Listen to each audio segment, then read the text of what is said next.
Fool me once and it's shame on me, but you know you better tread carefully. Fool me twice, I'm your enemy. I'm your enemy.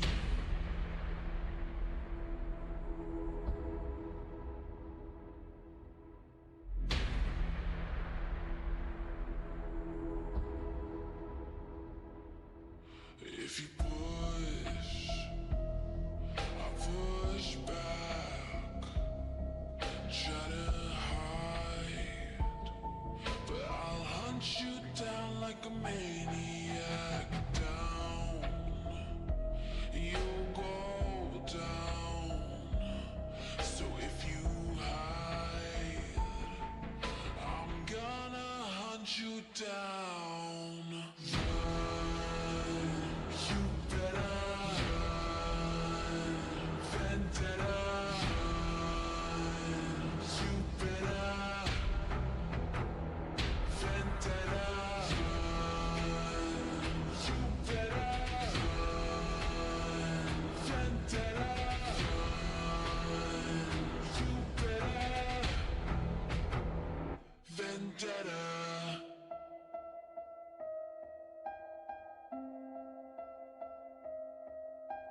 Kindness never looked good on me.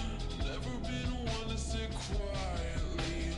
Too late now to see irony in rivalry. Push,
making me a monster. Time to bloody up my sword, like the god of war. You're making me the god of war. You're making me the god of. Can you feel the earth? She's rumbling. Save me from this hell I'm living in. Embers nipping at my skin again. Oh. Can you feel the earth? She's rumbling. Save me from this hell I'm living in. Embers nipping at my skin again.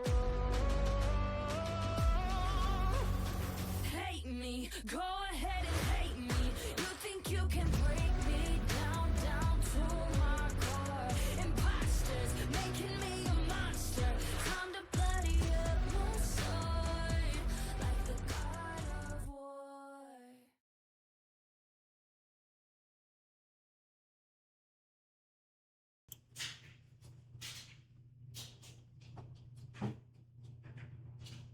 I think it's this one. No, it's not. Is it this one? It's this one. Yeah, okay, it's this one. Sorry. I also apologize for the noise in the background. We have to do laundry today, and Jelly is not going to be quiet again. So, yesterday was intense. The original plan for yesterday was actually to get through all of these sections. That obviously didn't happen.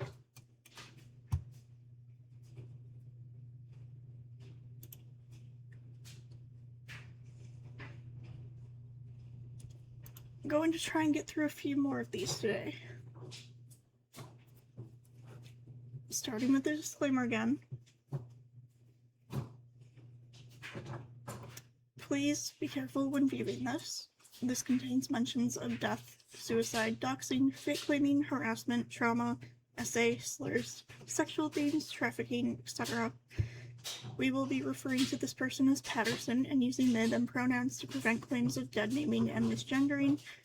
We do not know the name nor pronouns they currently go by. Any dead naming or misgendering is not intentional and not done out of malice. Any documents, messages, etc. will be read as they are written, but any of our own commentary will use Patterson and they, them pronouns. Please do not attack, harass, or seek out anyone mentioned here. This is in no way, shape, or form meant to be a personal attack or harassment campaign. There's only been one narrative out in the public, and that has been Patterson & Co.'s. Now that we are in a better mental space and a much safer environment, it's time to tell our side. We do not support anyone using this as a reason to go out and attack anyone, especially in our name. Do not try to dig for more information about these people, including but not limited to phone numbers, relative contact info, etc. The claims against us are abhorrent and false. We will be showing evidence wherever possible. This includes videos, screenshots, chat logs, comment logs, voicemails, audio recordings, etc. Anything redacted will be explained for full transparency. Most things shown will have no redactions. This includes videos, voices, faces, chat logs, etc. This is for full transparency.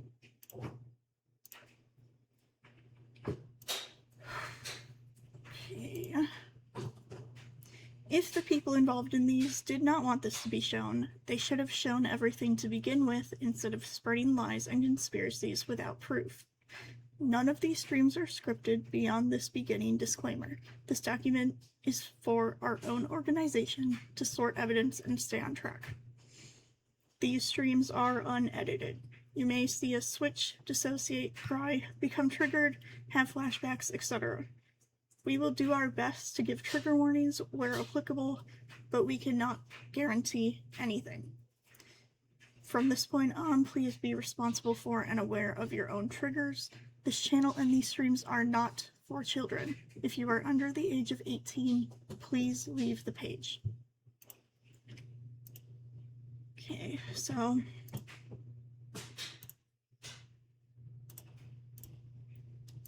that is the disclaimer. We went over this section already. I'm going to go over this now. This has been a fairly recent thing that happened. But as you can see, this doc was not created by us. We do have copies if they decide to make this private. So first we're going to go over this, and then we're going to go over what actually happened. Because there's no evidence given in this, and there's a lot of claims that are just completely false, that we have evidence to prove that it's false. So, they made this witness statement, prepared by Wish NBM, also known as Wish. Purpose. This document is a first-hand witness statement describing my direct experiences with Kira Marie Granatella, also known online as MagicLand / the Chroma System. That's interesting to us because we never gave them our full name. So unless they were in contact with someone who has our full name. Are you seeing where I'm going with this? Because it's all very convenient. And I'll explain more on that. It is written for documentation and legal review. Everything below reflects my personal experience and observations. Where I reference materials, screenshots, or posts, those are attached separately as exhibits.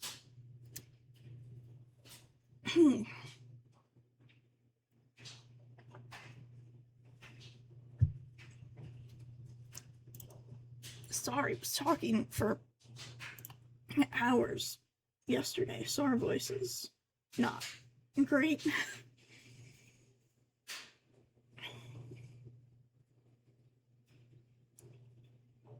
Okay. 1. Relationship to the parties. I am an online artist and character creator who uses platforms such as Toy House and DeviantArt. I am not a former partner of MagicLand, nor was I involved in their prior conflicts. This is true. Prior to the events described below, I had no personal dispute with them and no reason to engage in or seek out drama. My involvement began solely because MagicLand directly contacted me. That is also true. We did contact them first.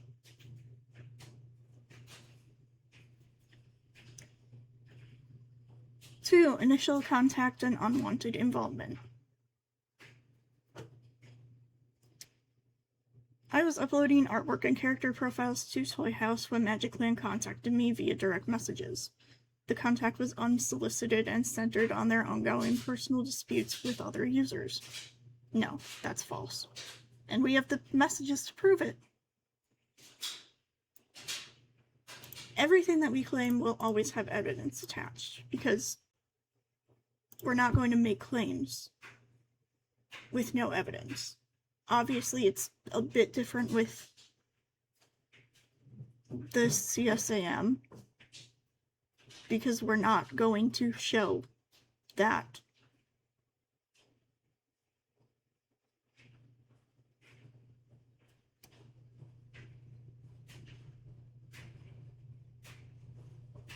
Yeah, we're not showing that for obvious reasons.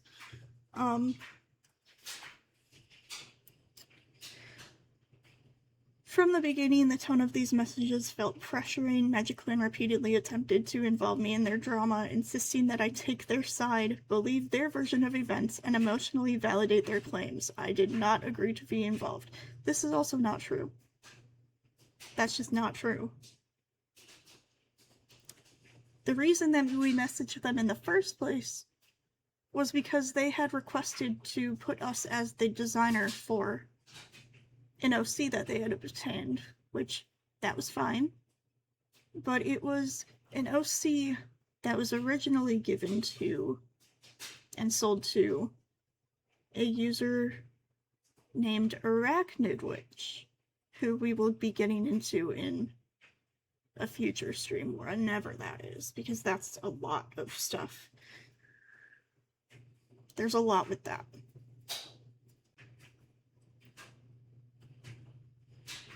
Three, boundary set and immediate retaliation.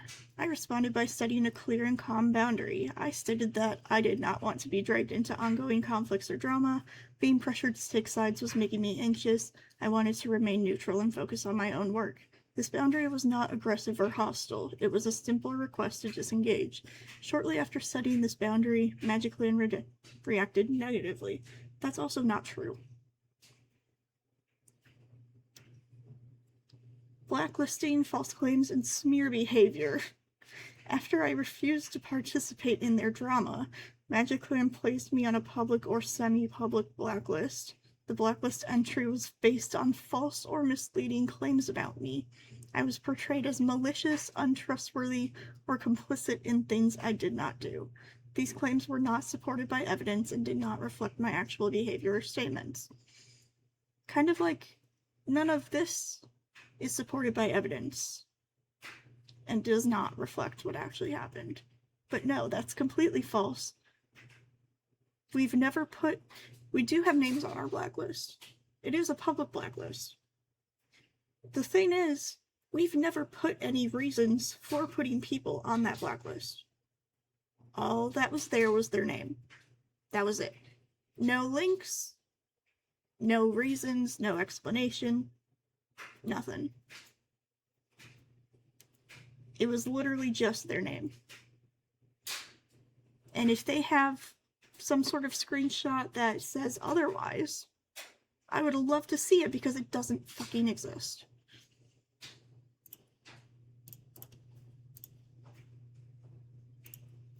Okay, 5. Harassment through artwork and character targeting. Following the blacklist, Magicland began creating hate-motivated artwork involving my characters. The art was clearly intended to mock, antagonize, or retaliate against me. My characters were used as a medium to continue harassment after I disengaged. This was especially distressing because my characters are personal creative works, and using them in this way felt targeted and punitive.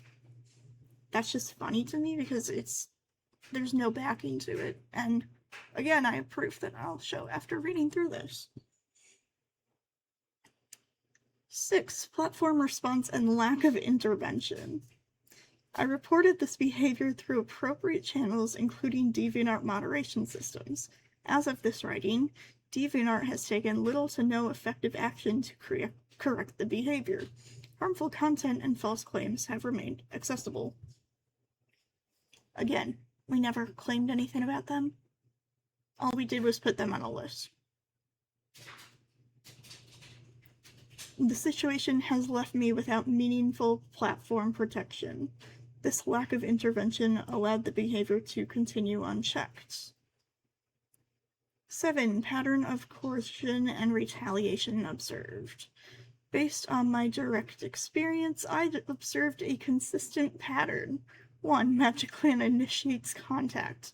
2. They attempt to emotionally or socially coerce agreement or validation.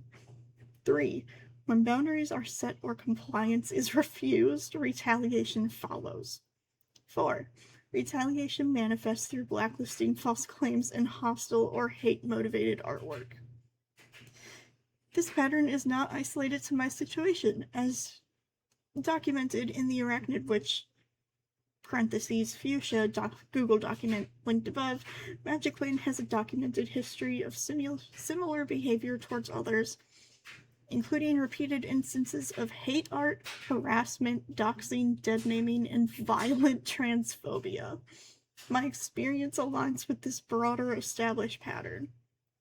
I don't see any links, so I think they're all down here. Yeah, it's all down here. Which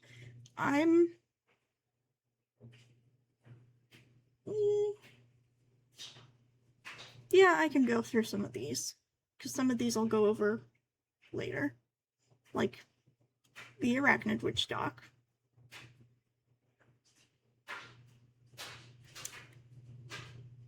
8. Impact on me. This situation caused significant anxiety, fear of further retaliation, hesitation to post my own work publicly, emotional distress related to my characters being targeted.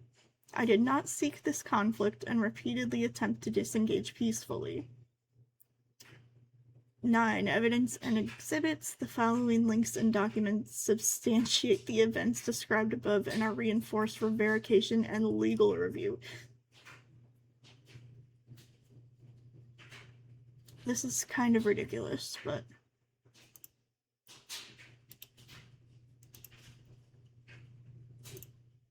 I will have to switch the screen to see this.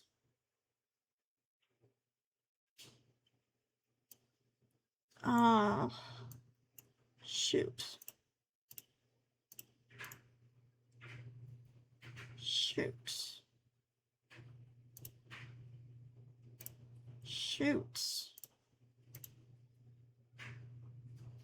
Oh, here it is. Okay, got it. Let's go over this. Edit. I have made a call-out document to support my side of this. I should have never been involved, but Magic Clan is a deranged individual who hurts everyone they feel like. And that document linked is just the same one we've been going over. Update on Magic Clan. Post-block contact. Art made depicting my character crying entitled Wambulance, etc. to harass me after user was blocked.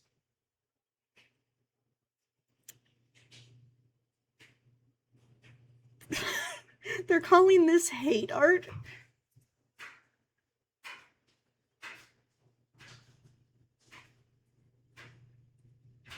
It's literally just a character put on that base. It's not violent.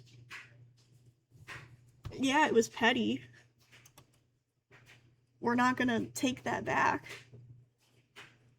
But it's not hate art or harassment. Ah, yes, this space is so hateful. So hateful.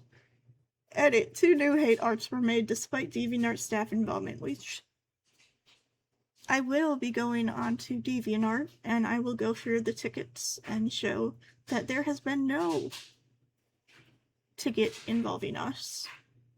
No contact towards us by DeviantArt staff. This title is actually a reference to a comment that we got on a post we did on DeviantArt, which I will be showing, where someone not who isn't this person said that us moving our Adopt designs off of DeviantArt onto a new platform, not connected in any way to us, reads like a dick move to me. But apparently that's hateful. Grr. Angie. That's so hateful. They've also gone so far as to @mention me directly. I want to address that. Which, let me see.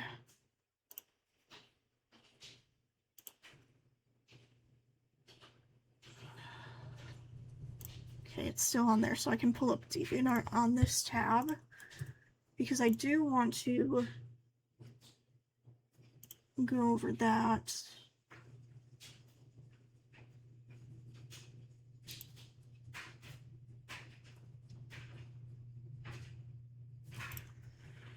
Okay.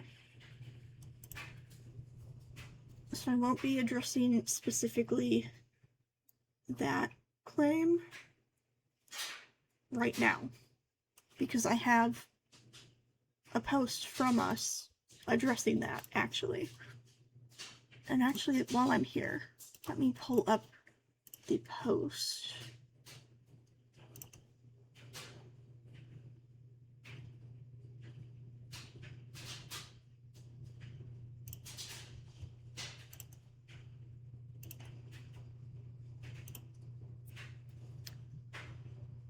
Okay. Keep in mind I have this user blocked. Not only that, but this is my OC, and she's locked it behind a paywall. So, you're making claims against us that we're violently transphobic, but you're misgendering us. It says clearly on our DeviantArt page, and has said clearly, for years, to use they, them pronouns, unless otherwise specified. Just because I, the host, use she, her pronouns, doesn't mean that I'm the one posting most of the art. And it does not mean that you get to refer to our system by only she, her pronouns. You can't claim that we're violently transphobic and then do that. It just doesn't add up.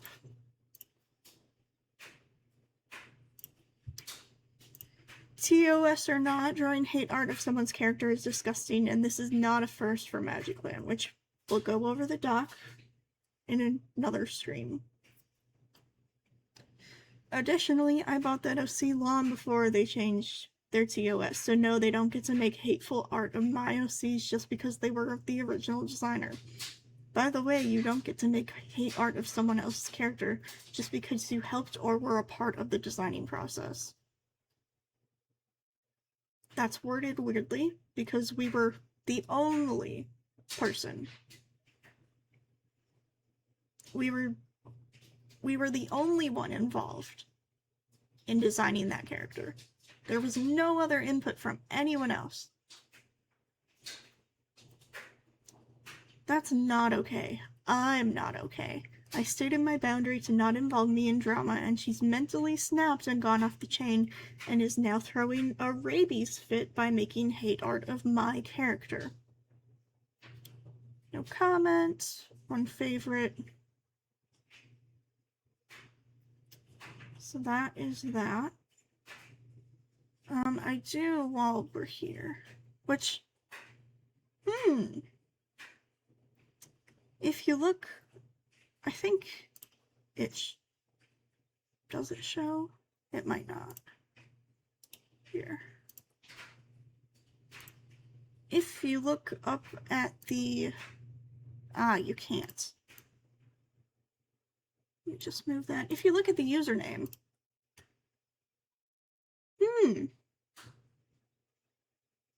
that's going to come into play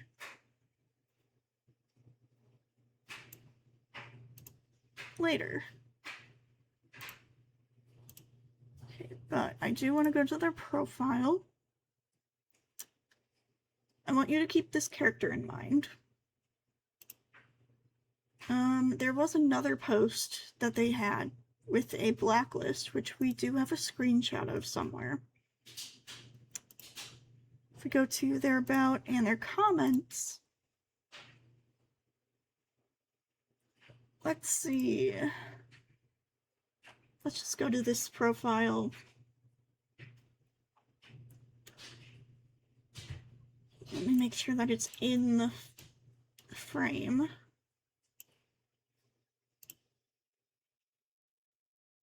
Okay.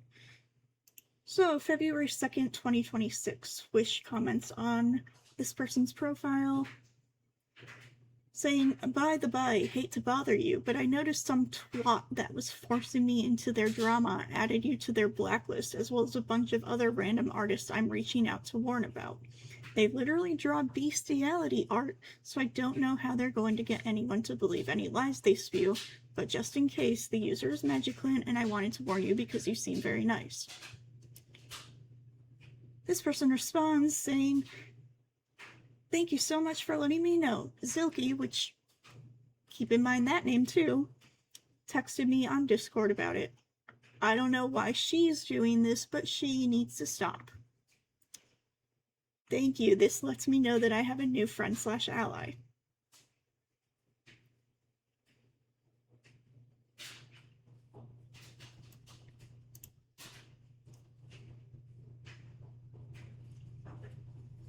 Yeah, I think that about covers that specifically for DeviantArt. Let me see.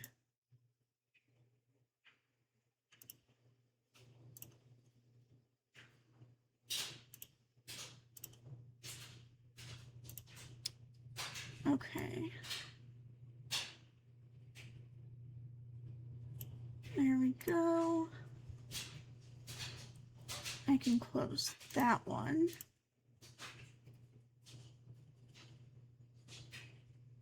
So let me first address, we made this post January 31st, 2026, said our adopts are moving off of DeviantArt onto another platform. We won't be giving out the username to anyone besides friends. We'll still accept DeviantArt points as a payment. We'll be using a different username, so if you see a Magiclan on anything besides here, Toy House and Art Fight, it probably isn't us. Someone said in the comments, this reads like a dick move to me. That's what the reference was. That is what the reference was to. Literally to that comment.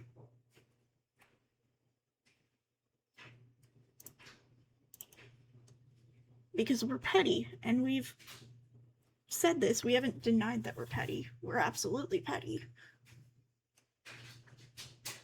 And then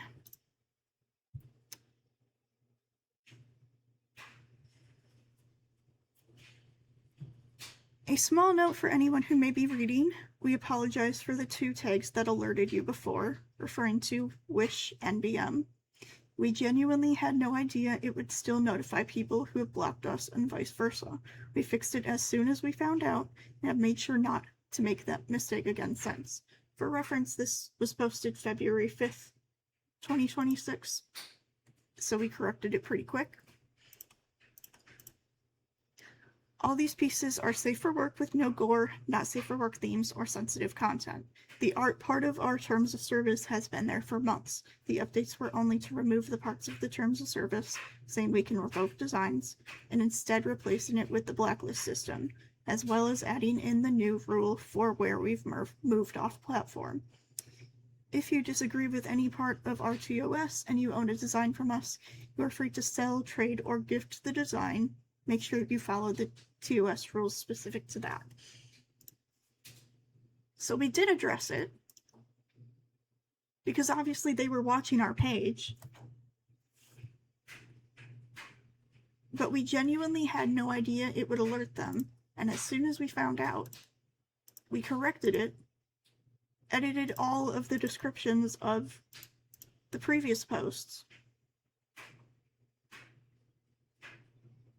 and made sure that it didn't happen again. Like, we genuinely did not know that it would do that. I don't know why it would do that in the first place. That's something that DeviantArt needs to figure out how to not do. Because that's, if you block someone, they shouldn't be able to ping you in anything or tag you. But we did address it, we did apologize. And if Wish is watching this right now for any reason, I'm going to apologize again. I am sorry that it notified you. That was not done intentionally or maliciously. Yes, we're petty, but we don't mean to cause distress. You posted the bases that we used. I don't understand how you see that as hate art. I disagree that it is. It's petty, but it's not hate art. But I do apologize for DeviantArt notifying you that we credited you for owning that design. Okay. Then we already looked at that. Closing statement. I am providing this statement truthfully and in good faith. I have no personal vendetta against Magiclan and gain nothing from misrepresentation. My only intent is to document my direct experience after being unwillingly pulled into a pattern of harassment and retaliation. I am willing to clarify or expand on any part of this statement if requested. Signed, Wish NBM. So now we get into our side of things. So I'm going to give a warning here. The language in here is very intense. if you're sensitive to things like slurs and death threats, I would not watch this portion. So we do have this still in our notifications, and I'm going to, like, this is our profile. I'm clicking refresh so that no one knows that, no one thinks that we're hiding anything, because we're not. We didn't edit this, and refreshing should prove that. So on our page, because they also claim that we got them falsely banned from Toy House, which is not true, we reported these comments, which we will show the ticket to. And that's how they got banned, because they commented this to us. So on our profile, 1 month, 10 days ago, 1st of February 2026, they said, "Die, I did fuck all to you." And then on our one bulletin, which is just our TOS and blacklist, they say, "I did fuck all to you. All these people did fuck all to you. Also stop doxing your victim. Also stop misspelling their name, you brain dead arsler white cracker." I'm not going to say that word. The arsler, I'm not saying it. I don't feel comfortable saying it, but that is what got Wish banned from Toy House. Okay, here's our ticket to Toy House, which, again,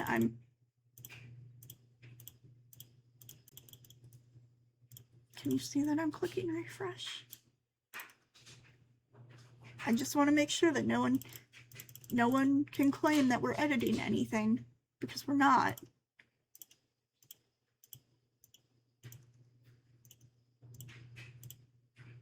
Okay.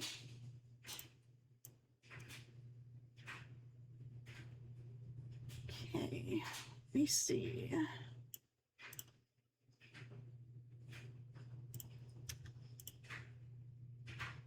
We sent this the 2nd of February 2026. Harassment through comments. Said, "Hi, the user Wish NBM left a few very hostile and intense comments on both my bulletin and my profile. Here are the links to the comments. I also do have the notifications and a screenshot if needed. Admin said, thanks for reaching out. This user's account has now been closed." That's what happened. So no, they did not get falsely banned from Toy House. They posted those comments to us telling us to die.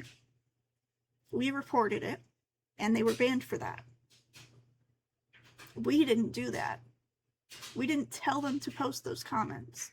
So no, they did not falsely get banned from Toy House. Okay, let's see the DeviantArt comments. Yes, okay. Let me move this again so that I can refresh the page and you can see that nothing's changed. Nothing is changing.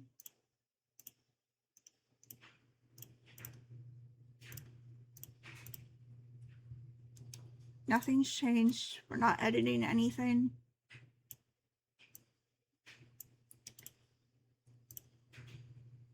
Okay, so this was a comment that they posted on our TOS and blacklist that we posted on DeviantArt. And we featured the comment because we found it really funny, and we're petty. We're petty, so we featured the comment because it's funny. They said well, actually it was edited February 2nd. But also the original comment was February 2nd. Okay. "No therapist is directing you to do this, including adding random people just because you feel like hurting people. We never claimed that our therapist said to say names. Honestly, she encouraged the opposite. But hiding names isn't going to help anything. It's going to make things more confusing.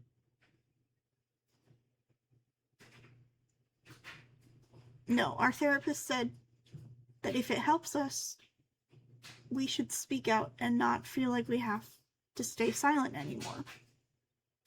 Not just about this situation, but about a lot of things, which is what we are doing.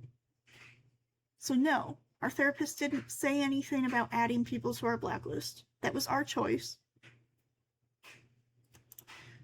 We all know the truth about you anyways. I asked you repeatedly to stop involving me in your petty-ass childish drama. Also, stop naming your victim you transphobe. So that was left on our DeviantArt. Okay, let's go through the Toy House messages, shall we? Again, I'm going to drag this over, refresh the page, so that you know we're not changing anything.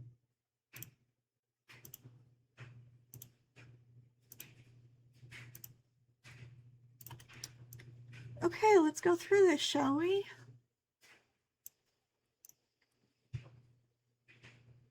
There are a lot of DMs here. I'm just going to scroll down, and I'm going to open all of these up, just so that we don't miss anything.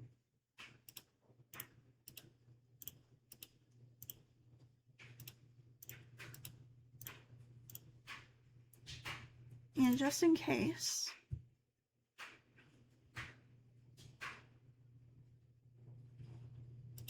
I'll open a few from our outbox. And that should be good. So this is our first message to them. On the 25th of January, all we said was, "Hi, I don't recognize your name. I was just wondering who you bought Ghastly from. I know we designed her, but I don't remember who to, so I'm just curious."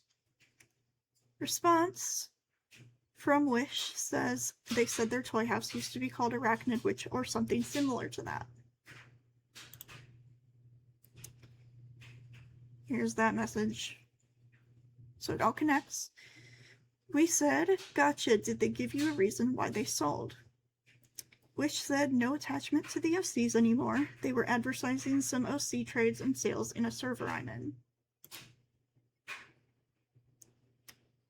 Okay, so right after that, here's what we said that they claim is us dragging them into drama. Saying, "I did also want to let you know it looks like one of your characters you bought was stolen, unfortunately." We have theirs and this one, which we will go into after we read the messages, but we mentioned no names, we gave 2 links, never mentioned any names or anything about drama. Wish said, "Sorry, but just because a design is similar doesn't mean it's stolen. Keep that in mind. I'd rather not get involved in any petty dramas either, please." Okay, and then they responded to that same message saying, "I also want to say I saw the original design for that adopt and it didn't look like that. Toy House admin doesn't like people who edit images to make a character appear to be first. Just a heads up, it's a bannable offense." We responded saying, "Okay, not sure why you're telling me that considering I haven't done that." They responded saying, "I didn't say you did that. I'm saying the original file was clearly changed." Okay, we said, "Also please be aware of my TOS." There's a thing in there saying, you know what, I can just show it. I can just show it. Okay, we move that over a little bit so that everything can be seen. Yeah, when we say that we're showing everything, we're showing everything. So this was posted February 16th of 2025. So this was last year. We did have a version of this before that we did edit from. And the original version had, instead of us blacklisting people, we said that we would just revoke the design. These terms apply to all adoptables bought from us and all designs we have created. You may resell, gift, etc. any adoptable bought from us, but for no more than you paid, unless there is extra art added. You may change anything, all purchases are final. We reserve the right to make art of any of our designs if we choose to do so. You will be tagged as owning the design. Refusal to credit us for the design, any harassment towards us, etc. will result in us blacklisting you. This is non-negotiable. Anyone who owns a design from us that blocks us will be put on our blacklist. You don't have to interact with us, but we want to make sure that credit is being given. Do not, under any circumstances, give or sell our designs to the person we have a restraining order against, aka Patterson. Do not give or sell any of our designs to anyone blacklisted. For our new account that we moved to for adopts. By buying designs from us, you automatically agree to these terms.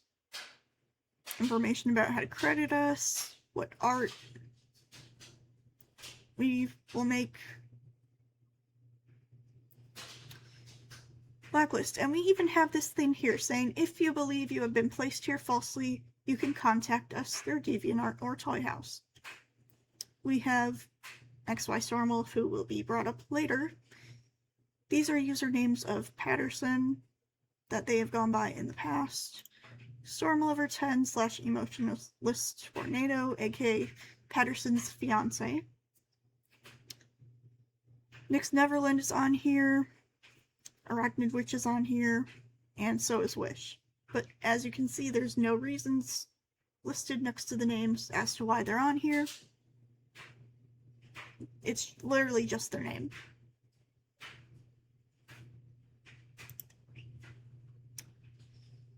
So we sent them that because it felt like they were going to block us. And they said, okay, what does your TOS have to do with me owning a design that I purchased? This was before we changed it to blacklisting, when we still had it as we are going to revoke designs if you break any of these. Sorry, but you can't revoke shit from someone who owns a design no matter what, and you cannot enforce those TOS on Toy House per Toy House's rules. It's just not enforceable. I'd have to agree to you saying the design can be revoked whenever at the time of purchase for that to apply. That's also really scummy and shady. I ask that you leave me alone regarding this matter. Your TOS have nothing to do with a design that wasn't even made by you. That confused us. Considering your profile picture is a straight copy of someone's Sona, I don't want to hear this hypocrite shit anymore. One more shady thing and I will block. I have an anxiety disorder and take my mental health seriously. This is my boundary. At the time, we had a different profile picture of our character Allegra, who actually...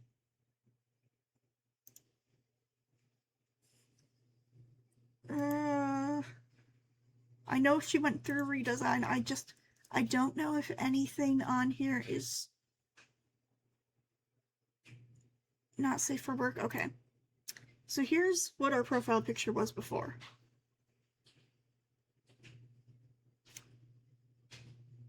And actually, let me pull up. Okay, it won't show on Discord. Let me pull up.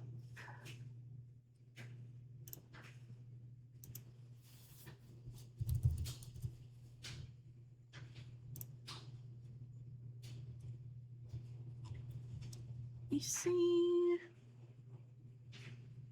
Let me see. I'm trying to find the screenshot. Oh, hey, I found this one. Okay. So this is a screenshot we took of Wish's blacklist at the time. We had taken a screenshot showing the date and time, so that was taken February 2nd, 2026. And they've since deleted this, but we saved it. So it says that we're on their blacklist for bestiality art, non-con fetish, triggered seizures in kids, which we addressed the last couple streams, steals art, steals OCs, lies, doxes, etc. Also falsely got me banned on Toy House, so that's where that claim comes from, that we got them falsely banned on Toy House.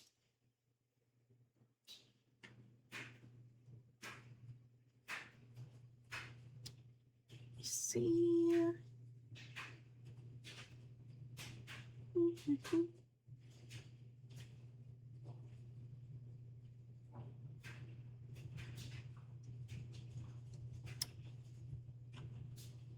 Let me see.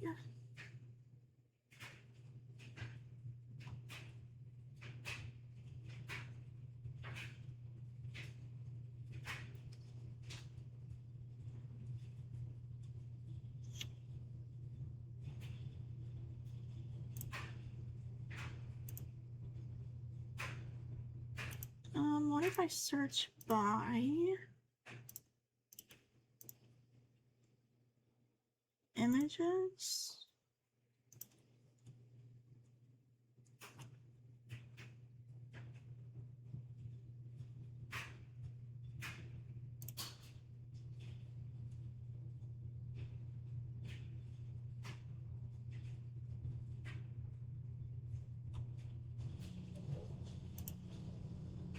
Okay, so I'm opening this in this tab. Hello? Okay, there we go. And then, because that'll come up later. That's not what I'm looking for now.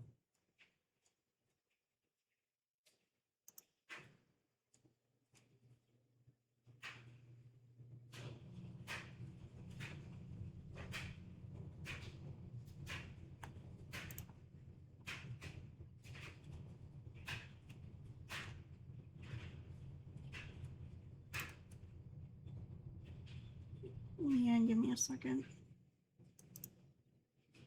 Oh, cool, we have screenshots of this. Okay, so this will come up later. We'll address that in a second. Again, not what I'm looking for.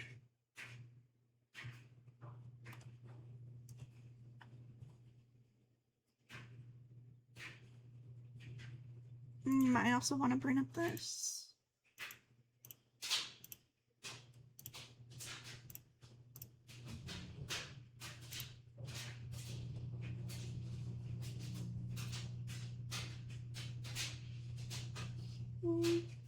Okay.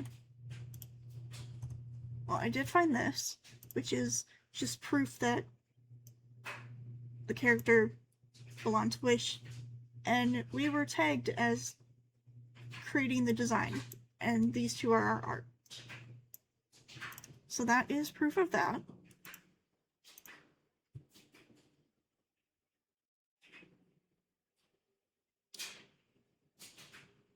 Okay, can I just find...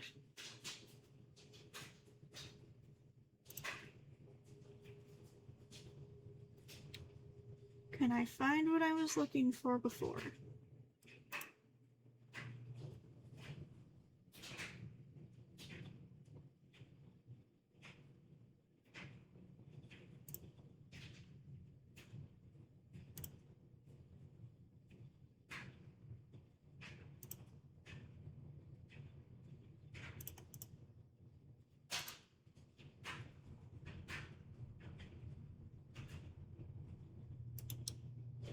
There is a lot of stuff about a name that I won't say yet,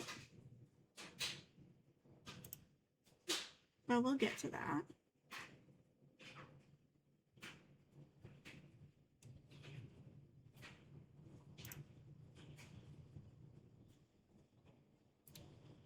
Do I really not have a screenshot?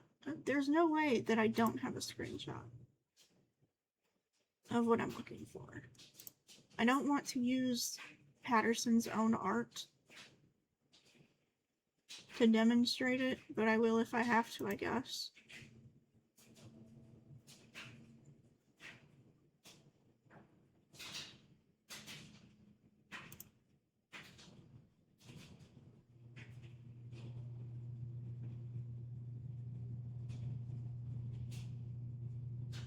I might have to.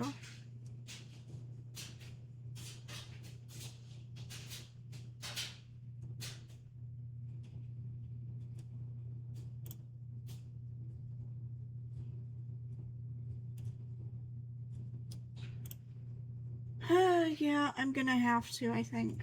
Let me find it.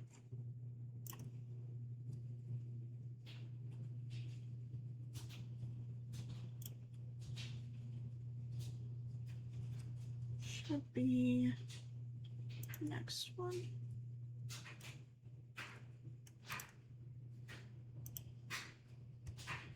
Okay, so they are claiming that this OC was copied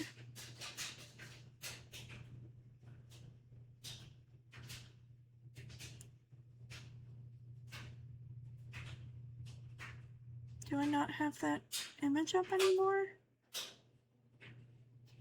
There's no way. Dude, why would I close it? Oh no, I remember where it is. Okay. Because it's here. So they're claiming that this character is a copy of this character. That's been a claim for a while.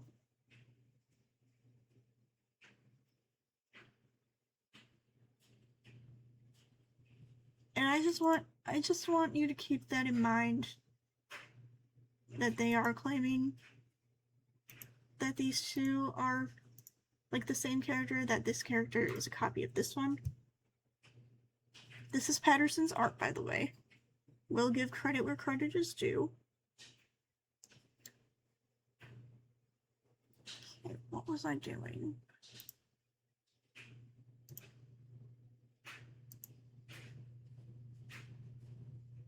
Okay. I said that. Went through that.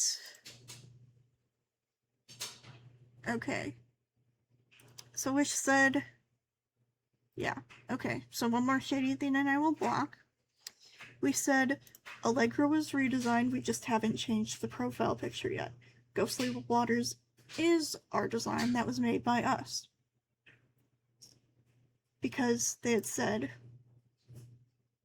your TOS have nothing to do with the design that wasn't even made by you.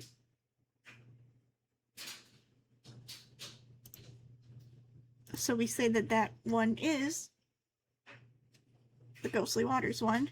And then Wish replies saying, I believe that guest... Is it all here? Let me minimize this a little bit. Just so that it all shows.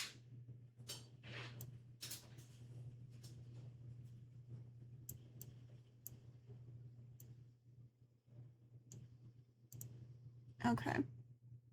I think that's better. I believe that Ghostly Waters is your design. You just knew the profile picture wasn't, since someone else got involved anyways. As I said, I don't want to be in anyone's business, and I appreciate everyone's heads up and stuff, but I just kind of want to be in my own world.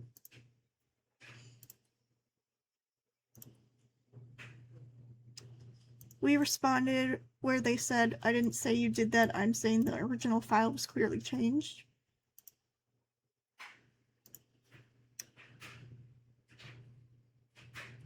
Let me... Okay, so we did post this comment. I did grab screenshots of that conversation. So this is the design in question. Just take note of that. And then Wish commented on our friend's page who owns this character. the one shown. Which actually, do I have... I didn't bring that up, did I? That's okay.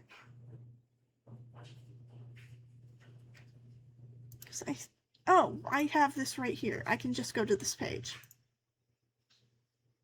Here's this character. Does it look familiar? Does it look familiar?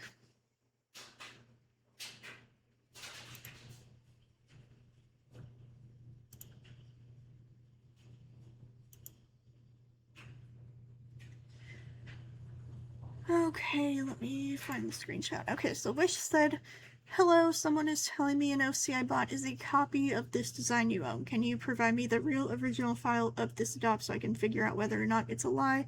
If not, that's fine, but don't involve your guys' drama with me anymore then." Again, as I've already shown, we never mentioned names. They said, "If you mean the original adopt design, then yeah, absolutely. I did change it a little bit, but I think it's still pretty recognizable," which it is. It's the same design.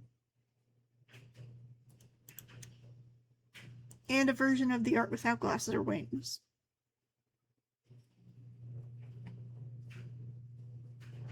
So I just want you to keep that in mind. For a second. But we had made a comment both on that character page and sent it, like copy pasted into Wish's DMs.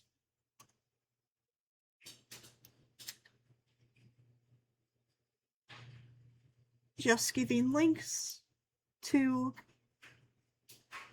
where the design was created. 15 minutes.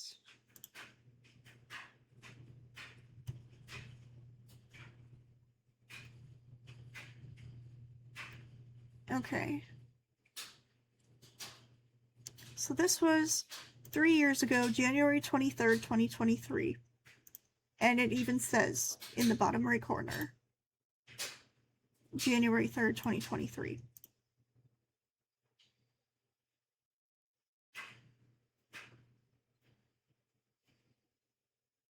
Just gonna let it play.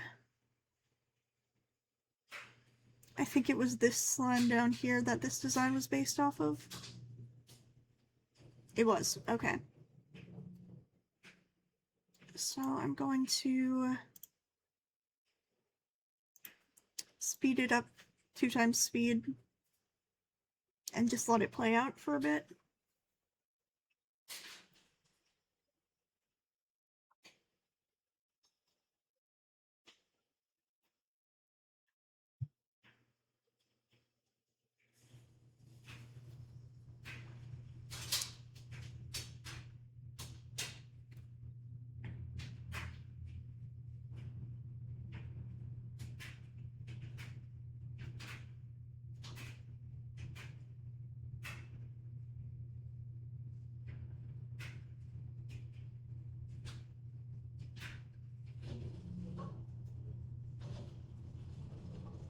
I'm grabbing the color palette. That was taken directly from that slime, by the way.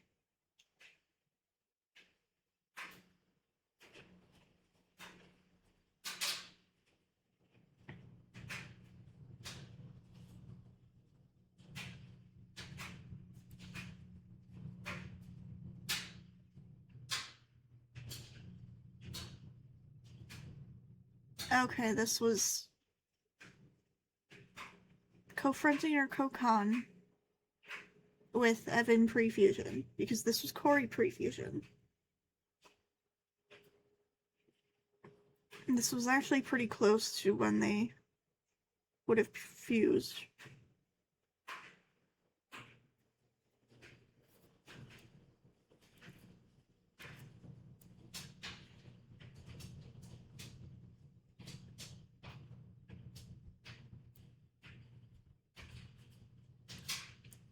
Just gonna fast forward a bit.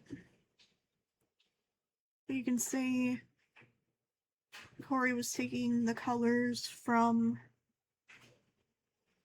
the palette and using that, just sketching out the hair because we put them on different bases after, and we streamed this to try and prevent people like Patterson from taking the designs and claiming it as theirs.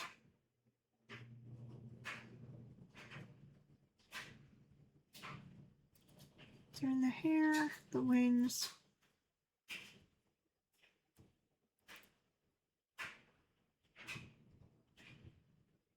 So that was that design. Second stream where you can see this OC.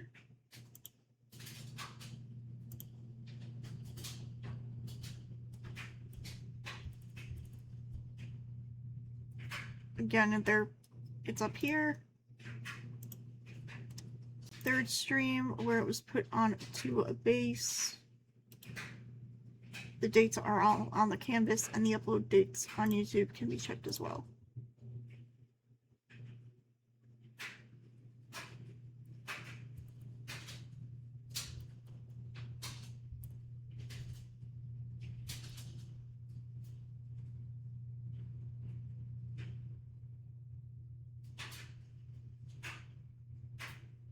So February 13th, 2023. But this was the original file. And this is just proof that we did make it. Oh yeah, because here's Corvin. This is Corvin now. So that would have been like right before the fusion actually happened. Yeah. Okay, but we sent that to Wish. And Wish said, yeah, that person provided the original design so I can see it now anyways, but thank you. Like I said though, I'd just rather not be involved in any of this. Too much anxiety for me. We said that's understandable. I just wanted to give you a heads up about it. I apologize for any stress we caused. Please let me know if you need anything. Otherwise, I hope you have a good day. And then, 1st of February, after we decided to put them on our blacklist, we didn't tag them or anything. We never do. They said, I asked you to keep me out of drama, not put me into it. Now you have me on a public blacklist and you're adding other random people in there. Disgusting. I will make this public then. Goodbye, Art Thief. Which, can't see all of that. There you go. Feel free to pause and read.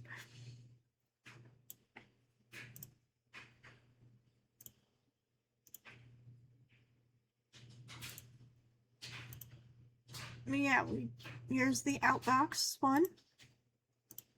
Outbox and Outbox. So that was all of that. I think, is there, oh, I put screenshots in here. I'm a moron. Okay. Literally spent like hours on this. And I can't even fucking do it correctly. Okay. Don't worry, I will be zooming in so that we can read that comment. Because this was a comment that Wish had posted on their Moonfrost page.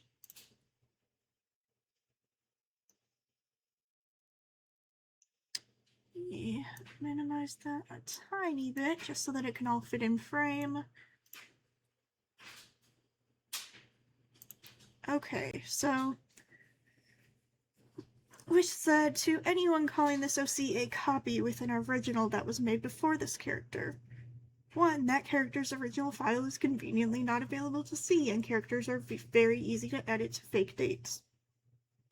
Just proved that it was ours.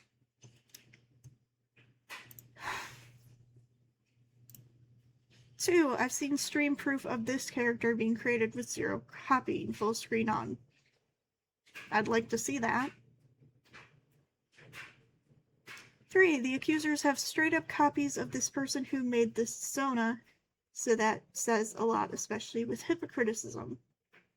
Reminder again, this is our character that's being called a copy of this character. In my opinion, they look nothing alike. They both have wings. And they both have, like, lighter color fur. I don't know.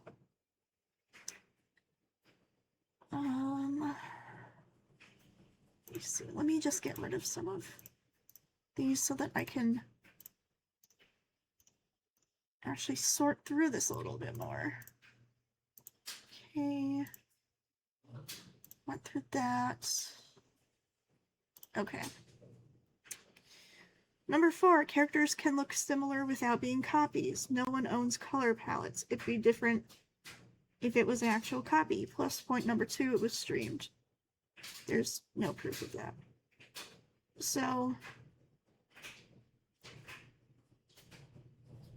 I just want to reiterate, they're calling this OC of ours a copy of this one. They look nothing alike. But they're saying that this character is not a copy of this character. Do you see what I'm getting at?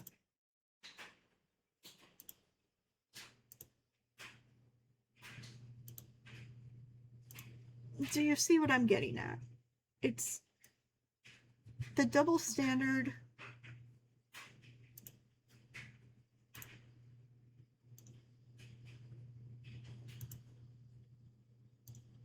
It's the double standard. That's my issue. I didn't want to have to put this in a big disclaimer on my character because it spikes my anxiety even more to do it, but I have been put into a drama and don't feel comfortable. So to avert future dramas, I've added profile disclaimers and this one too. Please do not involve me in petty dramas. It spikes my anxiety and you will be blacklisted and blocked. Thank you. I already went over these comments because I'm a dumbass. This one... Does this name look familiar? Silky?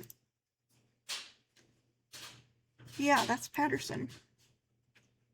Created 1 year, 1 month ago. There's the character owned by Wish. And here's the actual character created by us. Created 2 years, 3 months ago. And we did take screenshots with the date of when we took this screenshot. So this one was taken January 25th, 2026.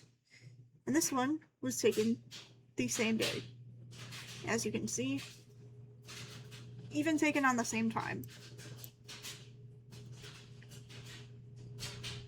Let me zoom out.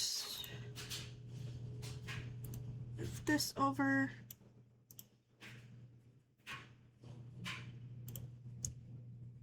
This is the character that Wish is claiming is not stolen. This is the actual character. Are you seeing what I'm getting at? We're being called a thief and being told that, oh no, this isn't a copy of this. But this character is clearly a copy of that. Do you see what I'm getting at? This was also interesting. Okay, let me zoom in again. So, this screenshot doesn't have a date, but that's not the point. I don't care about the design itself. It's not like a stolen character or anything. But I want you to pay attention to Wish owns it. I want you to pay attention to the little profile picture here. It looked really familiar, so I went back in messages and I found this. which we are going to be speaking about Scott later. But remember when I said it was convenient?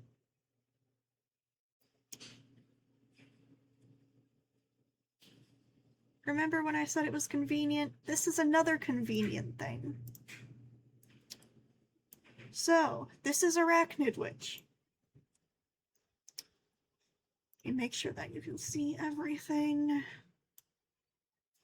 You can see enough. Okay. So, December 13th, 2024,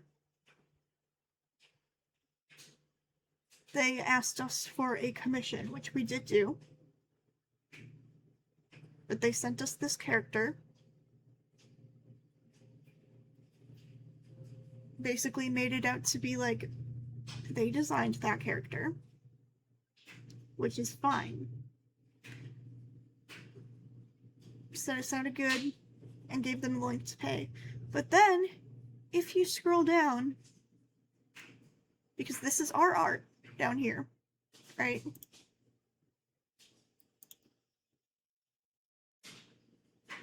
Now the owner is Wish, and the creator is listed as Mothlight Archives, which is another of Patterson's accounts. Which, let me just move this over so that you can see that.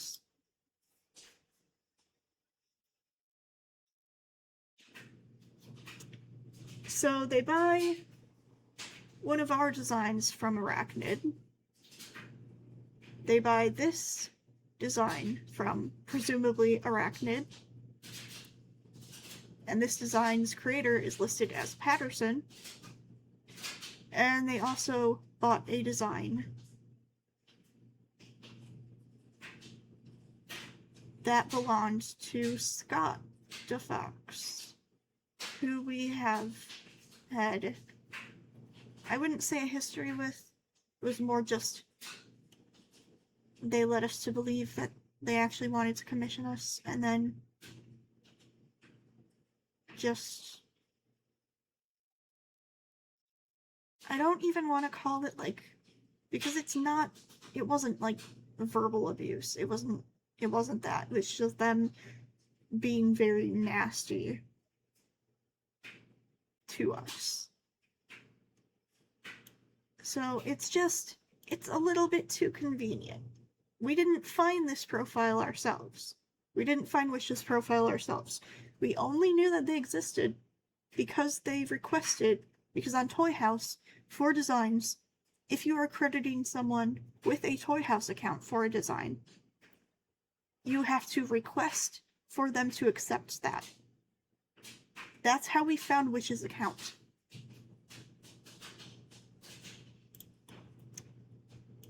So that's a little bit convenient. So that's all about Wish.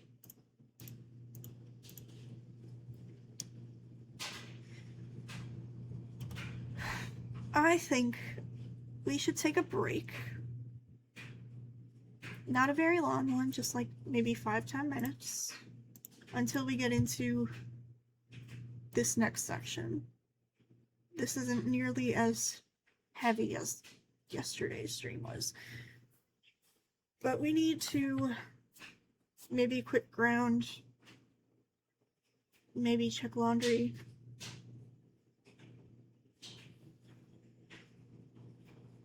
Do all that stuff, and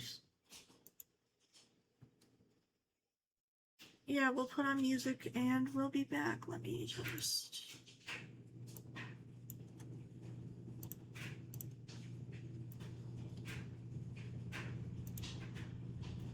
go hydrate, go eat something, stretch, do whatever you gotta do. We'll be back.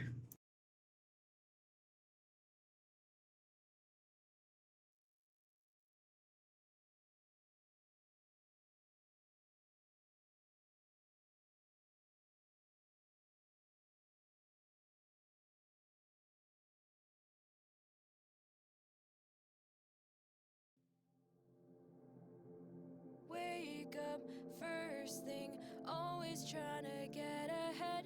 No more dreaming, fragments of it in my head.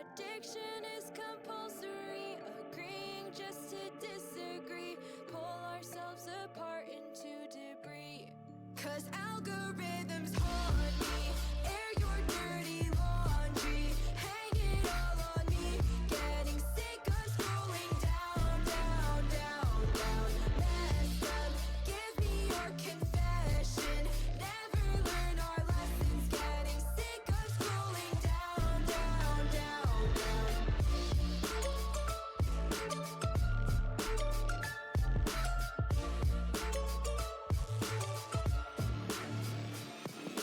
Start the countdown, feeding the anxiety. Blacked out, burned up, we can't survive this industry. Just say what's on your mind. Just shut up, you'll be fine. Just keep letting the cycle run you over and over and over again. Taunt me, air your dirty laundry. Hang it all on me. Getting sick of scrolling down, down, down, down. Messed up, give me your confession. Never learn our lessons. Getting sick of scrolling down, down, down, down. Within this black spiral, everyone acts entitled. You're just one more rival. Don't ever meet your idols. Decline to low vitals. Don't care about survival. Just wanna go viral. We feed this vicious cycle. But it's always a race. Nobody will care if you come in second place. But only show the artificial life you create. Fight to stay relevant. Disregard our negligence. It's evident, it's prevalent. We've halted our development. Doomed to repeat this cycle. 'Cause algorithms haunt me. Air your dirty laundry. Hang it all on me. Getting sick of scrolling down, down, down, down. Exhausted. Think I finally lost it. Drew the line and crossed it. Getting sick of scrolling down, down, down, down. We're gonna keep falling down, down, down, down. The wheel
Don't you dare say that I want it. Everything to fall apart when it's haunting me. 'Cause my only crime was hope.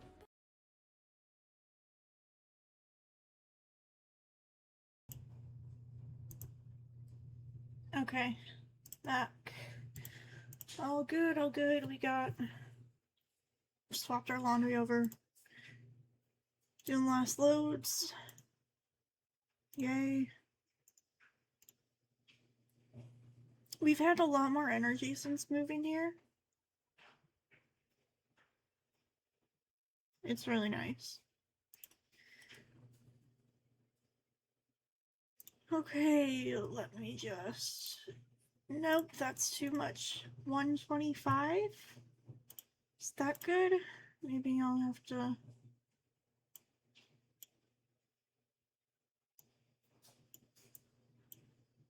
Oh my god.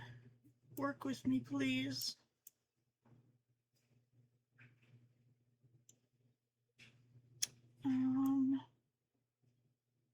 Okay, that should be fine. That's the best it's gonna get.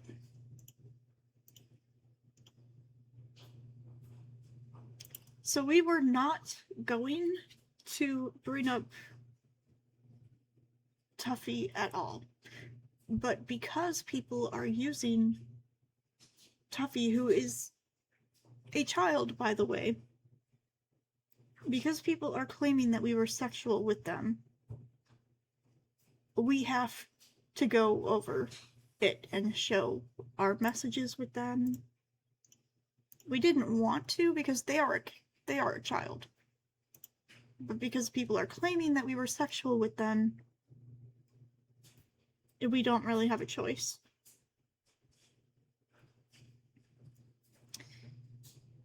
So this is in Arachnid stock.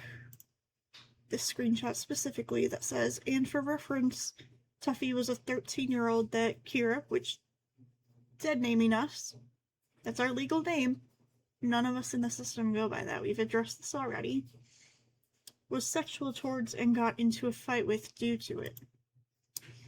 This was in our own document, which we got the screenshots from, because DeviantArt decided to get rid of this chat. Thanks, DeviantArt. So we say, this section will go over interactions we and our friends have had with someone I'll only be referring to as Tuffy. I will not disclose any identifying information about this person besides some of the screenshots possibly having usernames. The reason for this is because Tuffy is a minor, and was even younger when they decided to become involved in the situation. This section is simply to give more context to the overall harassment Kyogo has been targeting us with since 2021. Start of the conversation. January 6, 2022. Said, hi, welcome to DeviantArt. By the way, I wouldn't listen to Max. I'm the one with the restraining order, not Riles. Riles is Patterson. Max is a person who we might get into later. Isn't really important, other than just saying that he had commented on Tuffy's profile, claiming things about us that were not true.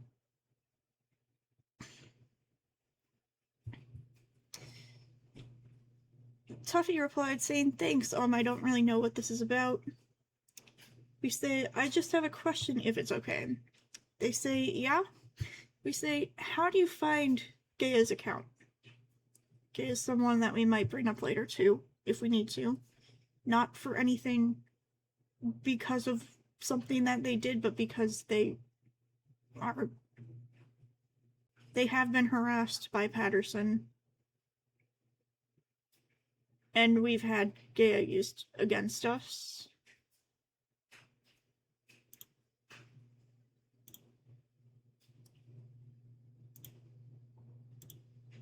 Yeah. The conversation began after we contacted Tuffy. Max had been commenting on Tuffy's profile with lies about us.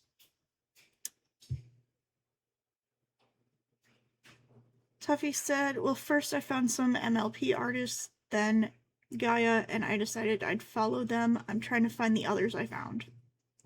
He said, okay. I also saw you were on DeviantArt in the past. What was your username? Tuffy responds, I don't remember. It's been a long time. We say, okay, that's fair. By the way, what was your comment on Elliot's post?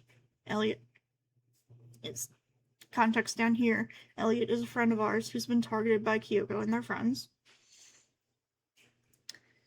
Tuffy said, I commented on something? We said, yeah, the same status you liked Max's comment on. Tuffy says, I don't know, I don't even remember liking that guy's comment. He asked me about it, and then he gave me a link, so I unliked it. We responded, that's fair, I heard mobile DeviantArt is really buggy. Tuffy said, it is, they should fix it, shaking my head. We said, true. Do you have any other social media? Maybe I could add you. They said, I had Snapchat, but my mom found it and made me delete it.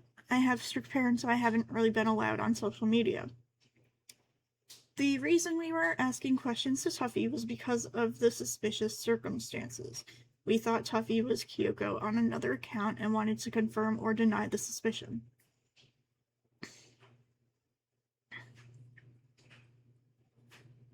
Said, okay, so no Discord or TikTok either. They said it's like 2,300 hours almost, so I'm just awake by myself now, and no, I don't use that, but I used to have Skype. We said, oh, that's okay, no worries. January 7th, so the day after, I think. Let me fact check. Yeah, the day after, because it started January 6th. So the day after, they said, hey, not to be mean or anything, I think you seem cool so far, I'm just not into this stuff, I'd rather disengage from it. I won't block you, but I have those other two people blocked now, meaning Max and Patterson. But I don't really want to be included in this stuff, so I'm sorry. Hopefully it doesn't hurt your feelings. Maybe I'll change my mind when that stuff blows over. I hope everything gets better. We said, yeah, no worries, do what you gotta do. They said, thanks for understanding. We said, my messages are open if you ever want to talk. They said, thank you, and me too for you. February 5th, so a month after, they sent us a message saying, okay, please tell your friends to leave me alone. I don't know who you are, and I'm 14. Stop having people attack kids for you, please. I didn't want to come back to any of you, but here it is, and Sillage kid is attacking me because I associate with someone they don't like. I'm a kid and I don't need this stupid adult drama. I'm not trying to be mean, but you gotta stop, man. You gotta have your friends stop. You gotta just block them and stop looking at their stuff and you'll be fine. Get some help and get a therapist if you can. I know money is hard, but try. This obsessing is not good for you or anyone else. Your friend literally attacked me because of this. I mean that in the nicest way possible. We said, please stop contacting us. We haven't spoken about you in months. A couple of days later, right? Yeah, this was February 5th. This was February 8th. They sent one last message saying, you act like the victim to everyone, even people that did nothing to you. It's because of you that I'm being targeted by your stupid friends who think they're all that. That was the end of that conversation. I don't see anything sexual in there. If anyone else does, please let me know. Because I genuinely don't know where they're getting the fact that the claim that we were sexual with Tuffy. Oh boy, the police reports. Okay. Oh boy, this is more reading. Great! This is so fun. Honestly, I might come back to this section and just play the voicemails and the audio recordings that we have of Patterson. I think I'll do that. My voice needs a break.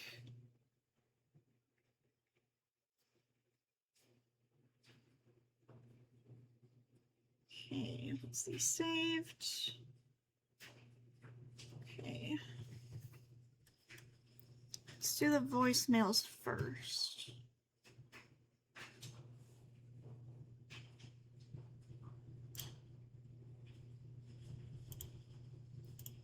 Voicemails first. Okay, so this one was September 14th, 2021.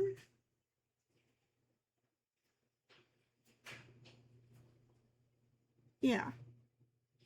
What? I don't know why it doesn't say the year. But as you can see,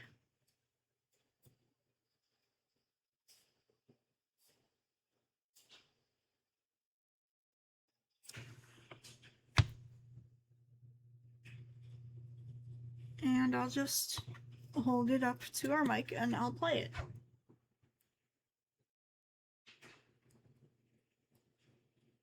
This was the first voicemail. The first one that Patterson sent? I think.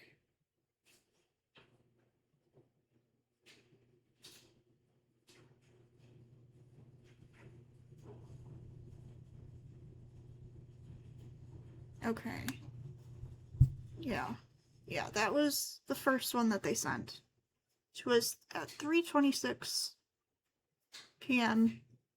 We had told them over Discord, like in chat DMs, which we do have, which we will go over eventually, that we were in therapy. And they decided to spam our phone and our messages and send voicemails to the point that we had to turn off our phone until therapy was over.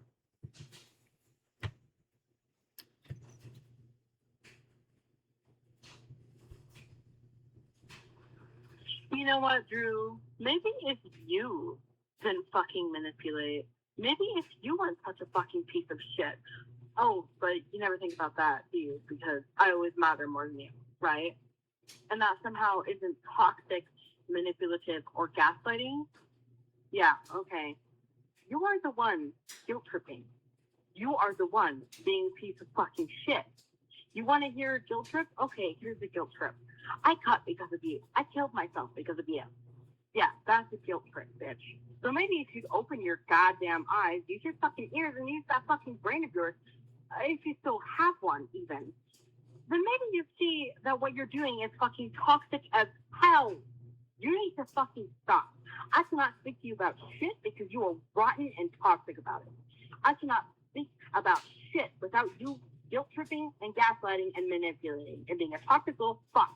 I cannot tell you shit because you are rotten about it. All of it. Apparently, you can be hurt by everything, but no one else can be hurt.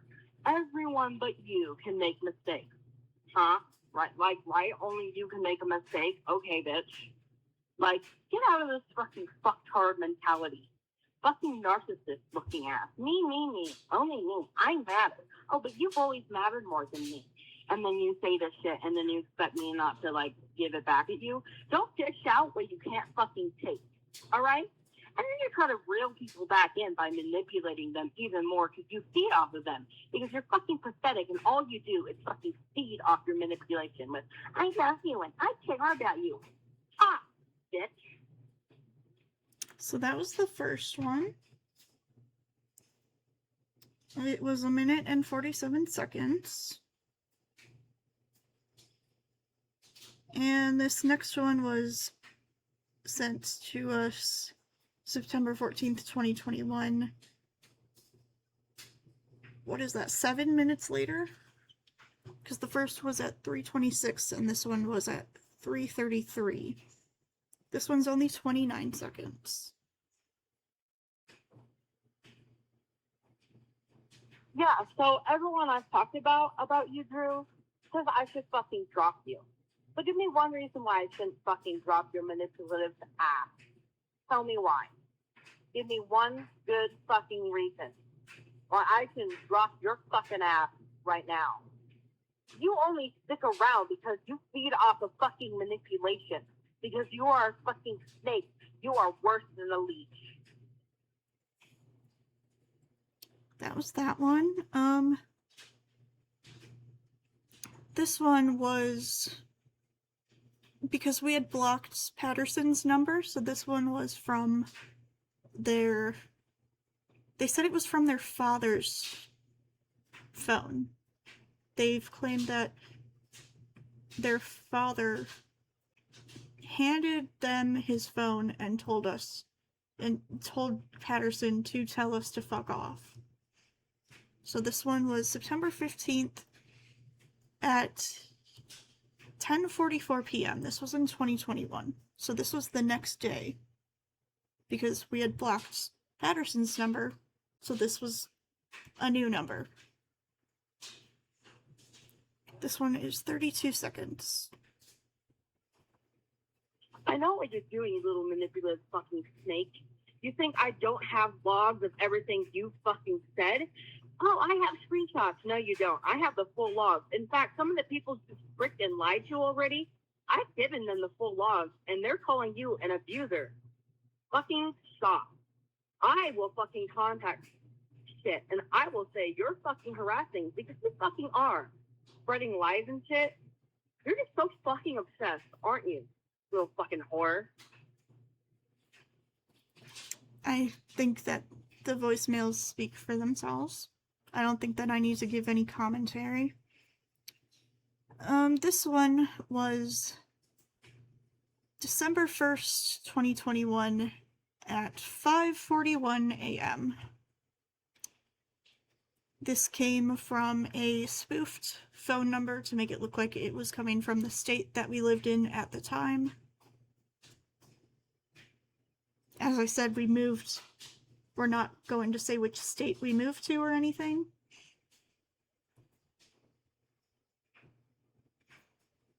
This one is 1:42 seconds.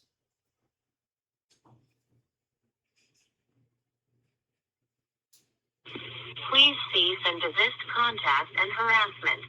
Dispatch from the victim's area may not have jurisdiction to press charges, but Milwaukee Dispatch sure do. Step down from the situation and halt. Do not attempt to hide evidence any further. Kira Granatella, age 21, March 25th, 2000. Milwaukee, Wisconsin. 414-704-9889, assigned female at birth. Was admitted to Rogers Behavioral Health the 2nd of September 2021. Lured your victim in by trying to relate yourself to them. Trapped your victim by attempting to separate them from their friends, including gaslighting the matter of things. Pressured your victim into sending nudes because you knew they had an intense fear of abandonment and had issues saying no due to said fear. You have used things your victim trusted you with against them. You have taken their weaknesses and vulnerabilities and lunged yourself at them ruthlessly and ceaselessly. You have also recently sexually harassed some people, despite them setting clear boundaries with you. They made multiple attempts to tell you to back down, to which you did not. On top of all of this, you have stalked and harassed this person through their private Facebook accounts. You have attempted to contact and harass their family members via Facebook. Please cease and desist contact and harassment. So that was that one. I just want to say something about that. Well, two things actually. First, there's been no proof of the sexual harassment, for one. There's never been any proof of that. But that claim has been made multiple times. Where's the evidence to back that up? Second, we haven't had Facebook since 2020. In maybe September 2020, I think it was, we had gone into residential. We had a really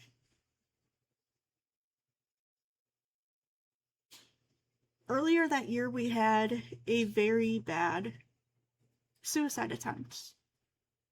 and we went to like a medical hospital for that. They didn't send us inpatient then.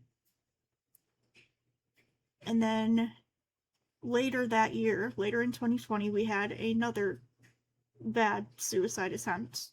We were taken to a medical hospital again.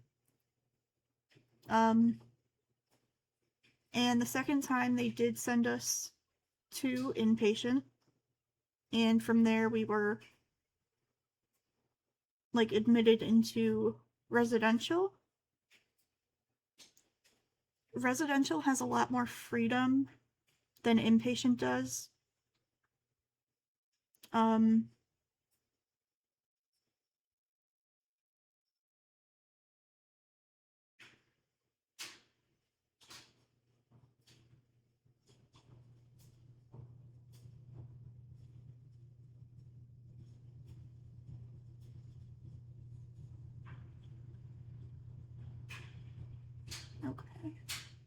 Okay, yeah, so we could have our phone in residential.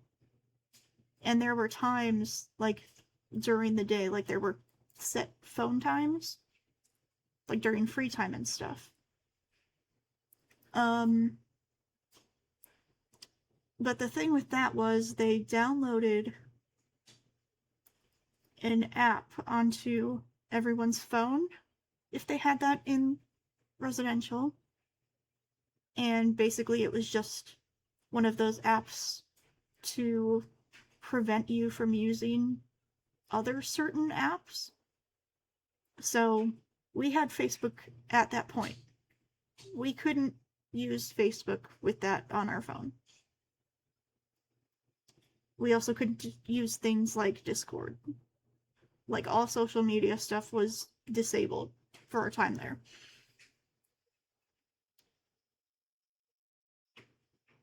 We didn't realize how bad Facebook had been for our mental health until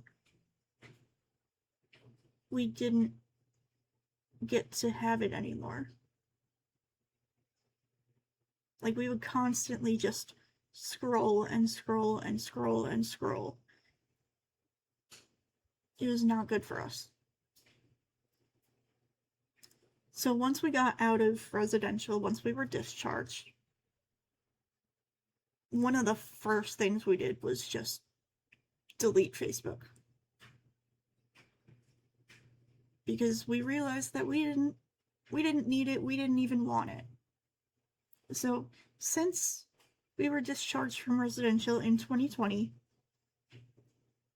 we haven't had Facebook. Haven't made any new accounts. And again, there's no proof of us having a Facebook account to do these things.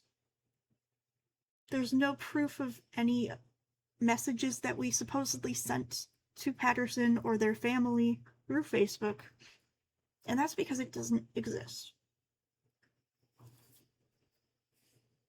It doesn't exist.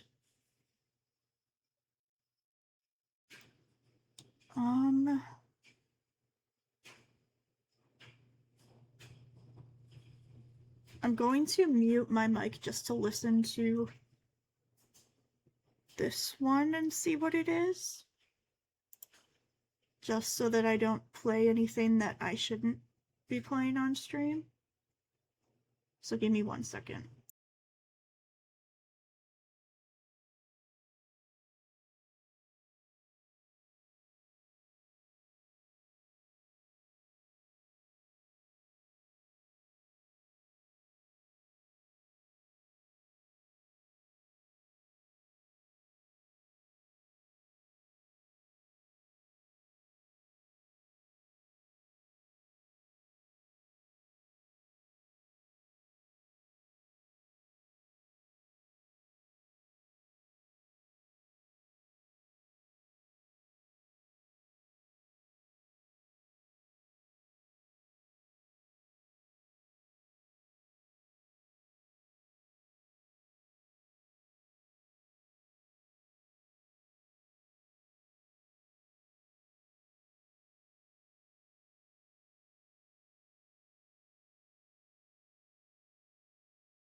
Okay, there are more voicemails that I can play. These are not from Patterson, but they are about the situation. Some of these I've never heard before, so we get to listen to them together. This one is from, I think, a Utah number.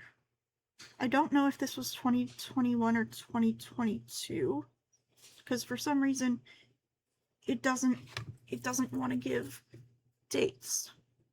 So that's all it says.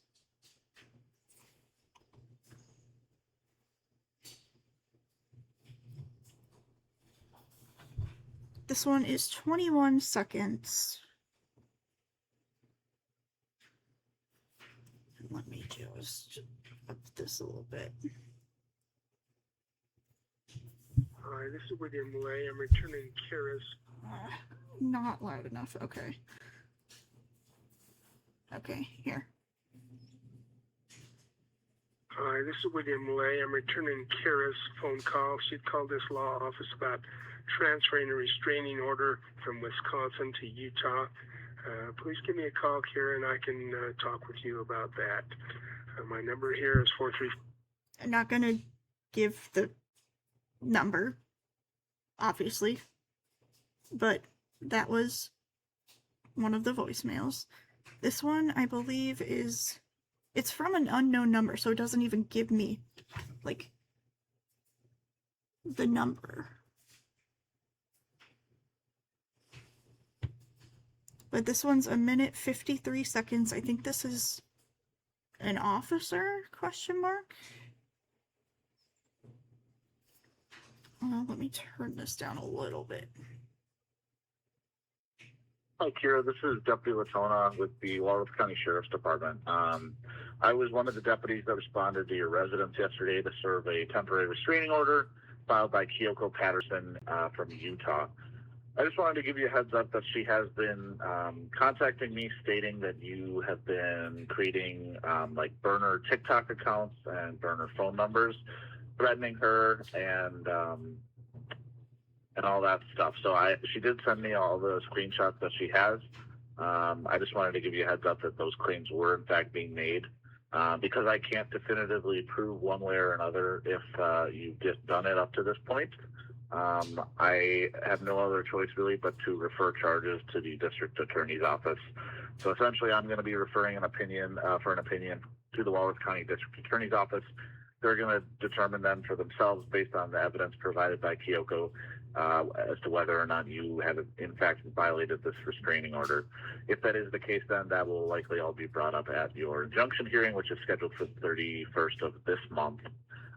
So I would, like I said, when I spoke with you yesterday, I highly encourage you to attend that injunction hearing because otherwise, if you do not, oftentimes they just merely grant the restraining order to the petitioner. So if you have any questions, just give me a call. My desk phone number is 262-741-4805.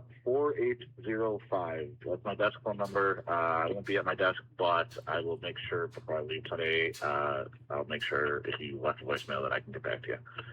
Otherwise, yeah, like I said, just go to the injunction hearing and that'll all be discussed there. Because at this point, I have no further questions for you. Thanks. Bye. Obviously, no charges were like we don't have any charges against us, so obviously they didn't find anything. But it's just proof that Patterson did make those claims, which is interesting. Yeah, I don't remember most of these voicemails. Even though, like, Corey, Prefusion, and Corvin, whatever time this was in, were the hosts at that point. Like, a lot of this has been either suppressed or moved. So I don't remember. Okay, this one is 35 seconds.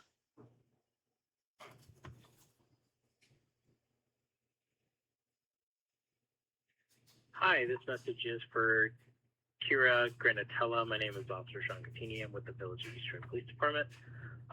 If you could just give me a call back, my phone number is 262-642-6250. I will be handling your investigation regarding a restraining order violation from here on out. So if you could just give me a call back as soon as you can. I'd like to go over the case with you and move on from there. So once again, it's 262-642-6250. Thank you. Okay, so that was another officer, and then this last voicemail is 26 seconds. I don't know the phone number. I don't know what year it was. Yeah, I don't know. Hi, Kira. This is Maya from C.A. Goldberg, and I'm calling you in regards to a client chat submission you made on our website back in December of last year, and we wanted to follow up with you and see if you are still going through this harassment. I will send you an email if you are, so you can schedule an intake call with me so we can talk as soon as possible. All right, I look forward to hearing back from you. Have a good day. So that was just voicemails, like, about the situation. Yeah.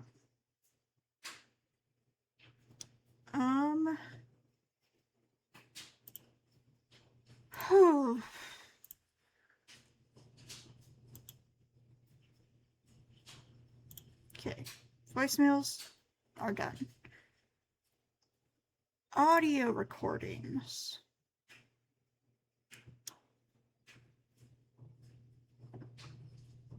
We have some audio recordings.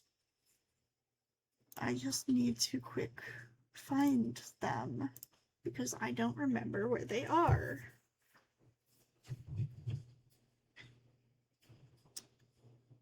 You know, they're probably in the group chat. They are probably in the group chat. Let me look. Would it be in media? Maybe?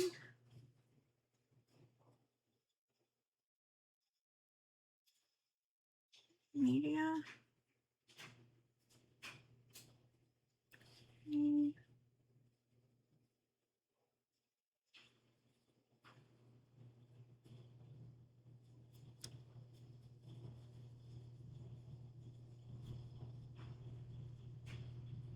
I thought it would be in media. Maybe it's in files?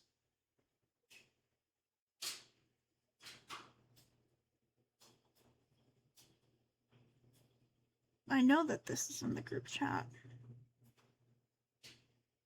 I just don't remember where in the group chat. I don't even remember what day this happened.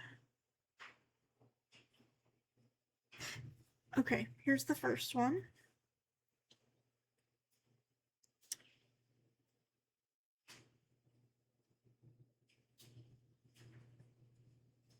So, Patterson decided to call our phone on the 4th of February of this year.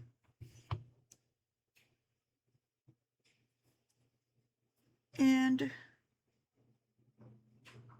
we answered.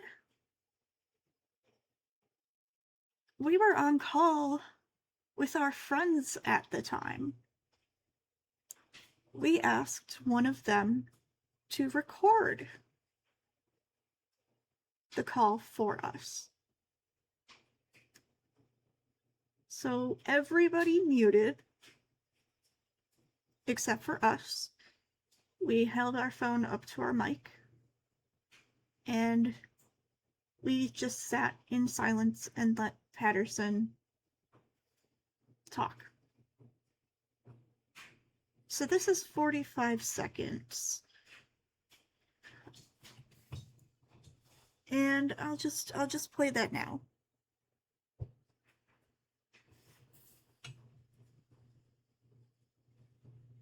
If it will play. Can it play? Hello? Okay. I need to turn this up a bit. Okay. Hello?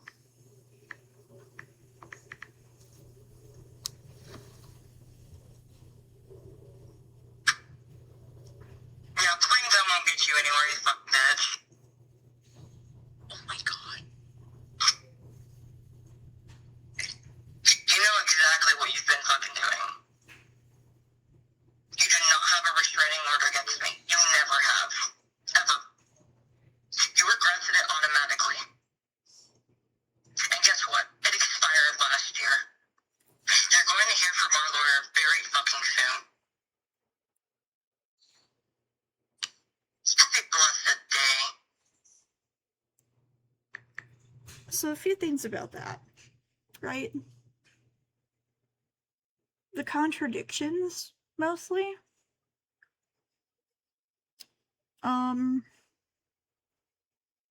Patterson said in that call that we don't have a restraining order, that we never did. But then they go on to say that we were granted it automatically and it expired. So did we never have one, or did we have one?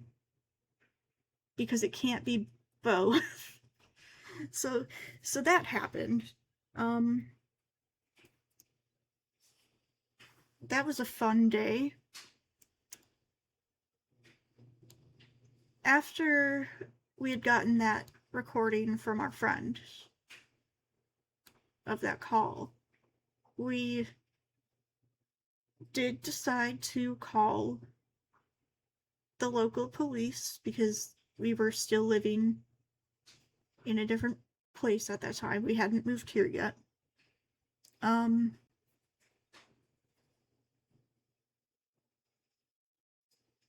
And we played that for him. And then when he was over at the house, Patterson called again from a different number. The cop that was talking to us at the time, we let him answer. He said hello into the phone, and the number immediately hung up.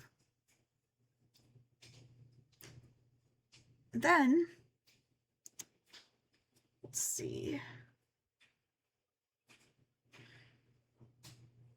About an hour after that first recorded call, well, not even. I'll have to check the actual times, because we have the phone logs in here too.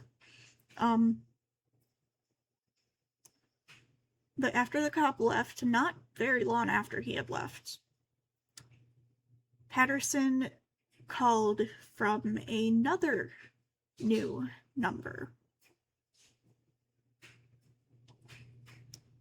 And this time decided to use a voice changer.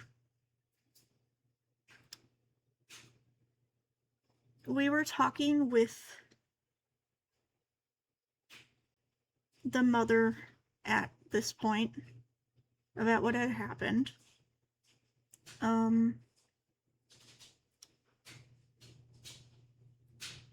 So we asked her to pull up her phone camera,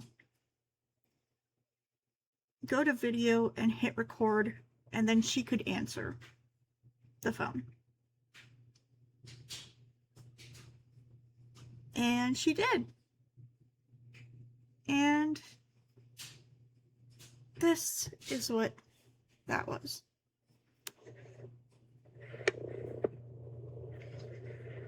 Hello? Hello. This call is being made on behalf of an individual regarding your ongoing contact.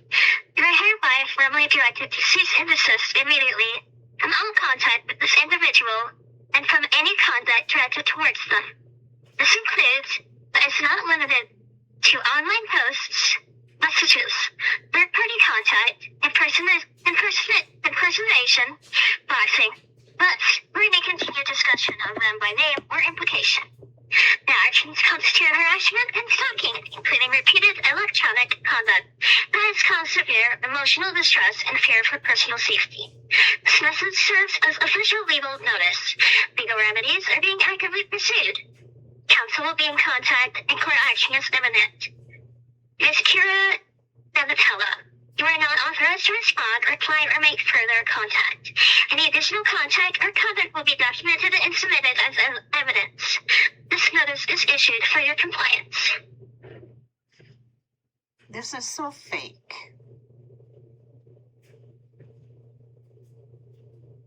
Well, yes, this is an AI voice being used, but that doesn't mean it's not fake. You're being taken to court. Okay, this is totally fake. You need to stop calling. Are you not Kira Marie Granatello? I'm sorry, but you have the wrong phone number.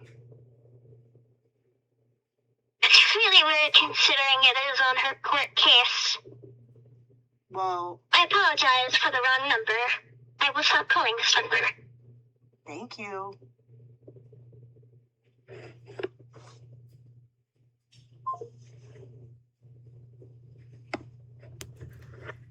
So that was that. And I just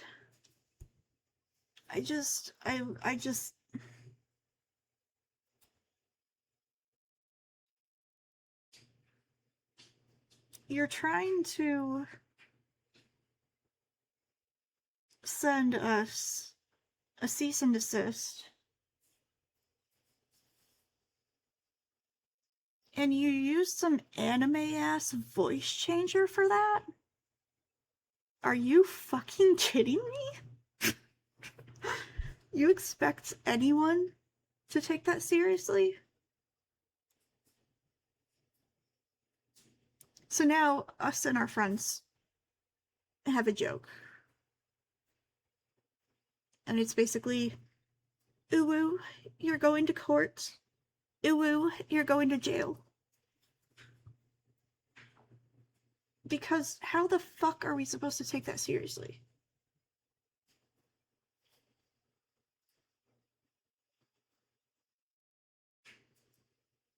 First of all, the voice changer. If it's like if it's a cease and desist, you shouldn't be using a voice changer at all to begin with. But then to choose that one?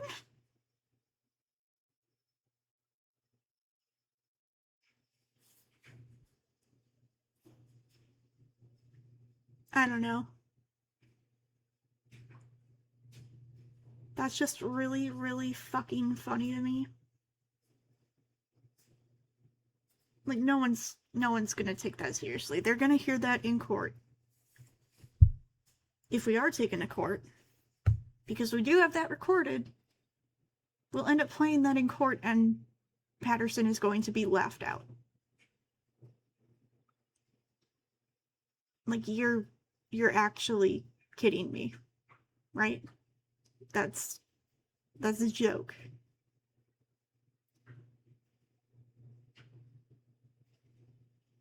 It's all a joke. You're making these serious claims and then doing shit like that. This is a joke.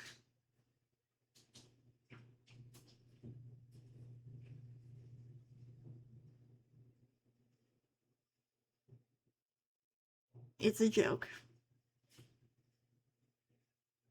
And then somehow people are still believing things without evidence and claiming that we're the abusive ones.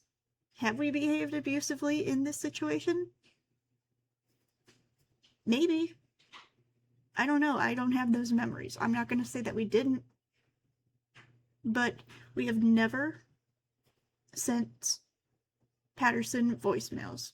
We have never called their phone using a mass amount of different phone numbers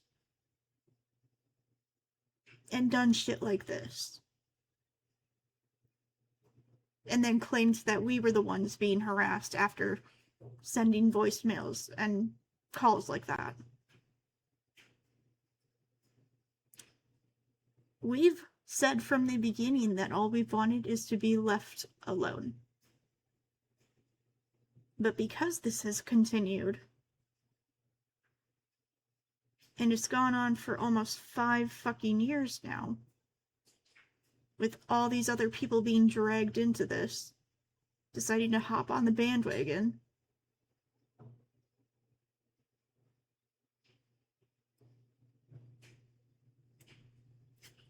no.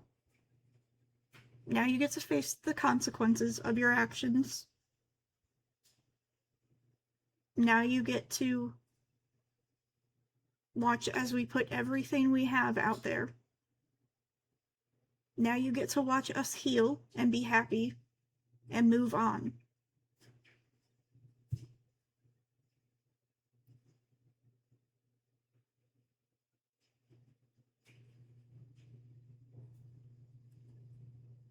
Like, I'm sorry that you're feeling hurt over the whole situation. I'm not gonna invalidate you for that. But it's no excuse to be doing shit like this. And then just expecting us to lay down and take it. Claiming that we threatened to traffic children?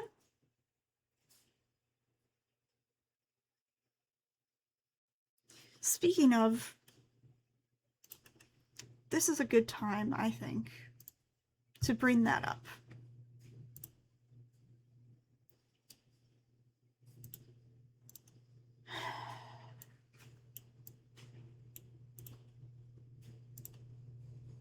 Because Patterson did make that claim, and we have proof of it. Let me go here, go to the transcript.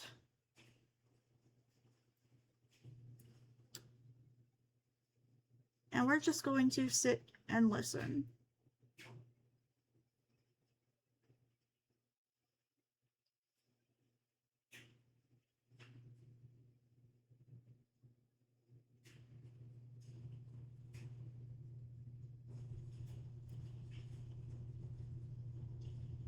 Let me see. Did they spend this entire stream talking about us?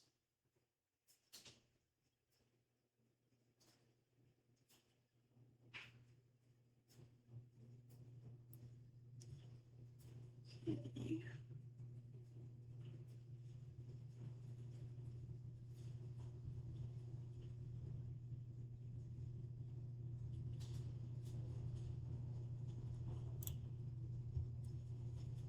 Okay, this should be...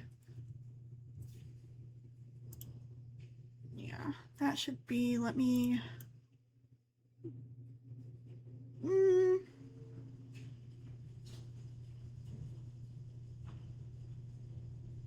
You know what? It's fine. It's fine. I haven't watched any of this. I haven't listened to any of this. I just looked at the transcript. When we found this, we looked at the transcript. We didn't watch any of it. Along with this game, as the title suggests, unless we change it later on. Oh. We're gonna be, talking about some things. Yay, because a lot of things have happened. So, most of you don't know, but some of you might know.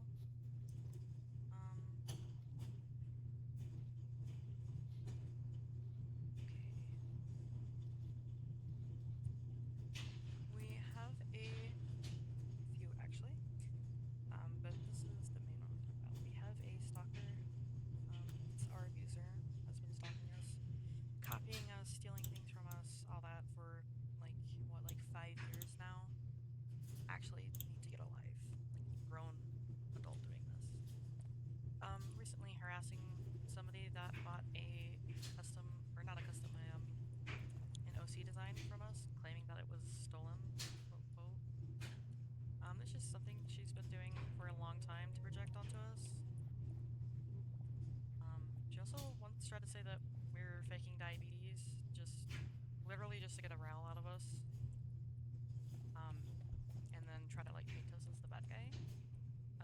That's called reactive abuse, by the way, where the abuser does something to purposely trigger you, and then once you are triggered and you react, hence reactive abuse, they basically say that you're the problem. And it also doesn't help because this person acts like they've got, I don't know how to word this without it coming out wrong, honestly. This person is like very clearly like mentally ill. Like, I remember their ex-friends came out and literally said that like they would beg them to get help and they would do it, and then they were like basically getting off to like literally hurting us. I just want a quick say. Where's the evidence of that? It doesn't exist. Because it never happened. And traumatizing us. So just so you guys know, this will be a very heavy topic stream. Don't know how much into detail we can get. But if you are not comfortable with heavy topics, probably don't be watching the stream. And this will probably be our only stream like this. Okay, why are you chasing me? Okay, I'm just gonna... Yeah, I'm running. Okay. Oh, did he stop? They threatened some things with children, and triggered a seizure in children. Already addressed the seizure stuff. It was not a child. They were an adult. And it wasn't from epilepsy, like people are claiming and running with. It was because they read a word on our own video in our own comment section, not responding to anyone, not tagging anyone, not even mentioning anyone. They read the word enough and then claimed that they had a seizure because they read that word. That is what happened. We went over the whole chat and showed that already in one of the streams yesterday. I think it was the second. It was the second one. Or in a child, at least, on purpose. They got into a whole spat on TikTok with a bunch of, as I said, children. And they basically got chased off the platform for bestiality and drawing bestiality, as well as... If it passes the Harkness test, it's not fucking bestiality. Thank you, next. A multitude of other things. I also saw recently that they've been doxing us. Recently found out that they got into another spat with someone else. Surprise, surprise. They're always getting in spats. So that was not a surprise. But saw that they were like doxing someone else. This is Jay that they are talking about. They're talking about us supposedly doxing Jay. You know, the person who's been sending child sexual abuse material of us when we were children and being trafficked. Jay has been sending that to our friends.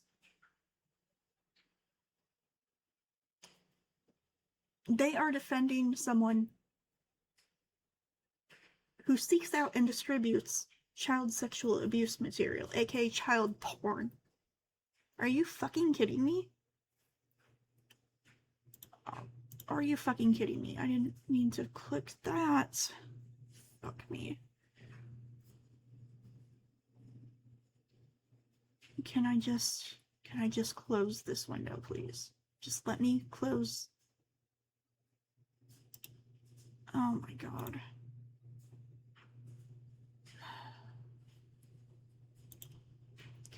Can I close it? Give me a second.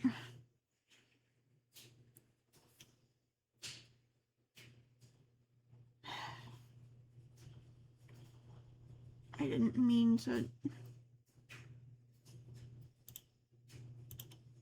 Okay. There.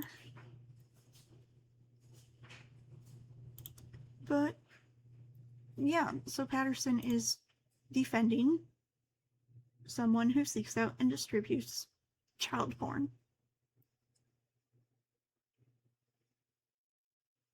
Great. We had tried to reach out to someone else. Well, not us directly, someone else, and let them know, kind of like, you're not alone. You're not the first person that's been hurt by this person in this manner. You're not the first person to be,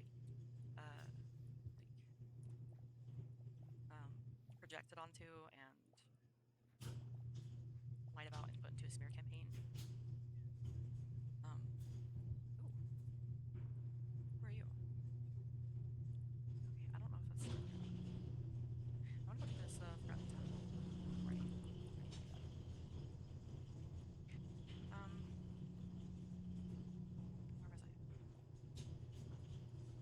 Anyway, they're okay. Obviously, it's still a very uncomfortable topic for us. And it still gives us anxiety. But there's a lot of evidence out on this person. You know that they're kind of planning something. They've been planning something for years.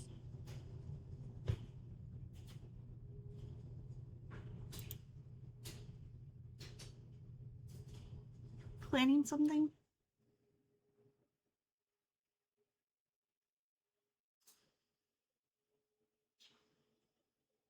Yeah, we were planning. Ever since we found out that we had been trafficked, we were looking for a way out of that house.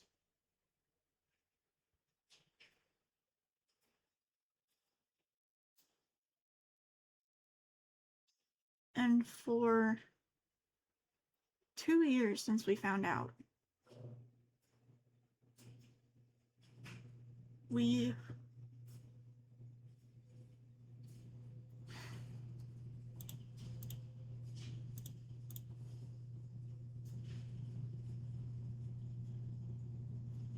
had to lie to their face and pretend like everything was okay and that we didn't know.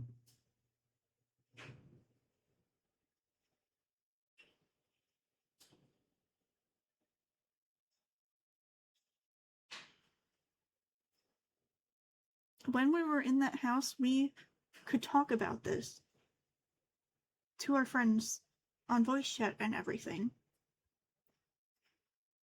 and not have any reaction to it.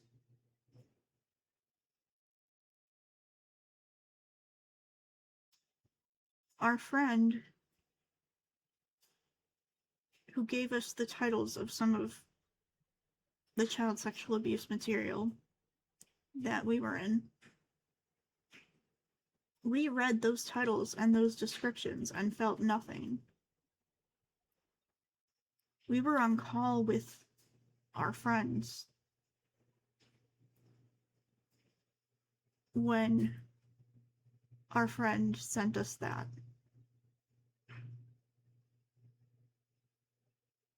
We didn't mute while we were reading it, and we just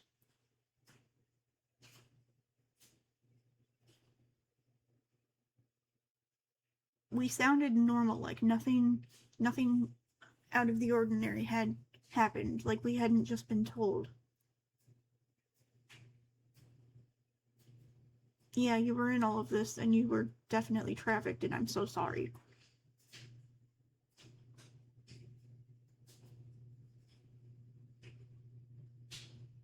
So yeah, we were planning on getting out of that house.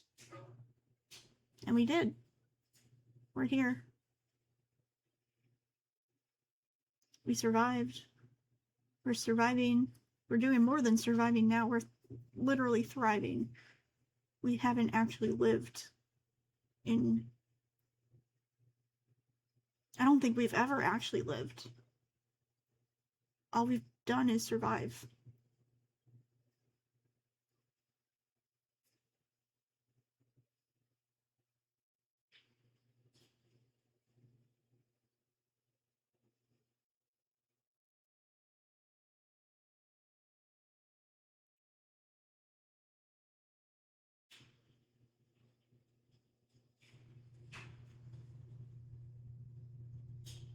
But we knew what we wanted to do when we got out of there. We knew that we wanted to talk about the things that had happened to us that we couldn't before.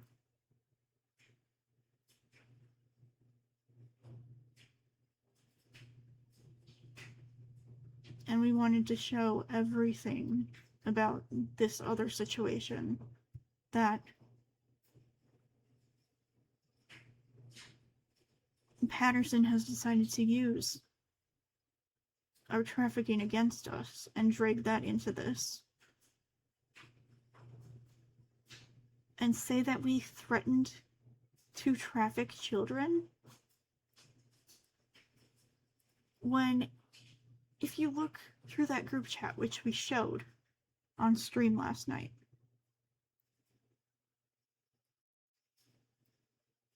we kept saying how scared we were, how we did not want anyone to have to go through that, but we were beyond terrified that we would end up back in that situation. And if it came down to it,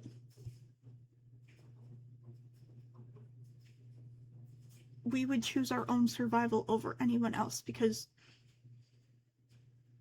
we already survived that once. I don't think we could survive that again.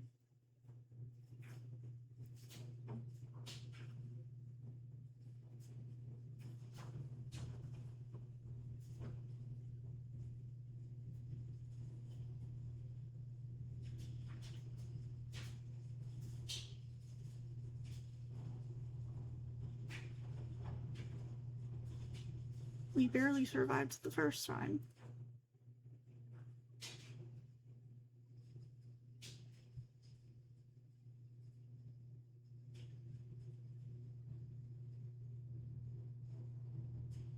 And now we have people like Patterson using that against us and creating lies and conspiracies, saying that we were trained to do this when we didn't even know about it in the first place.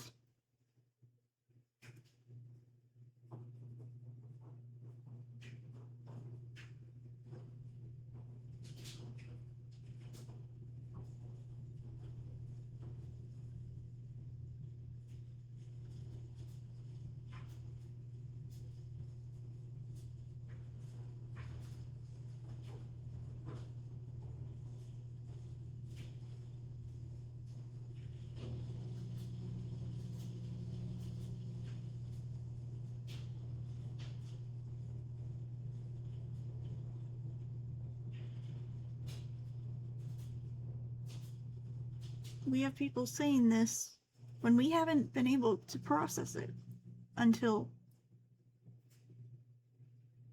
very, very, very recently.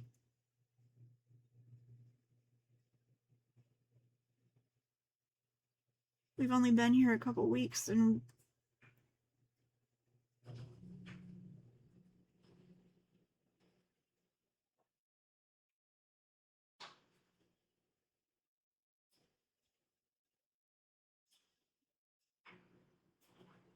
it's just a lot. It's a lot, and it hurts, and it's disgusting that Patterson and these other people are making these claims that have absolutely no fucking backing.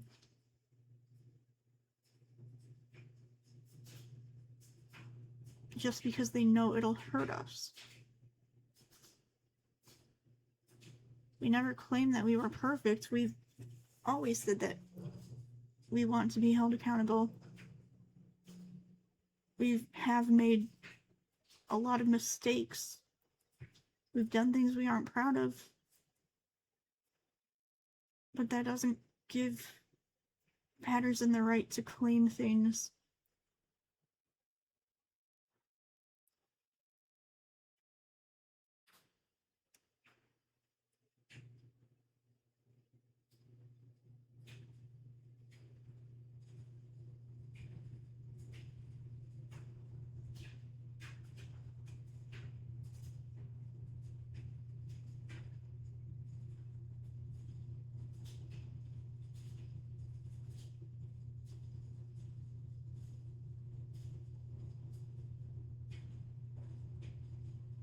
Step back, I got it.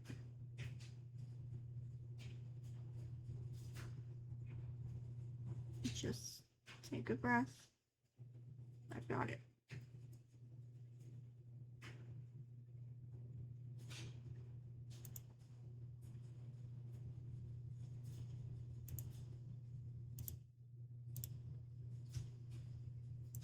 Okay. Where were we? This stream. Great. We haven't listened to it before.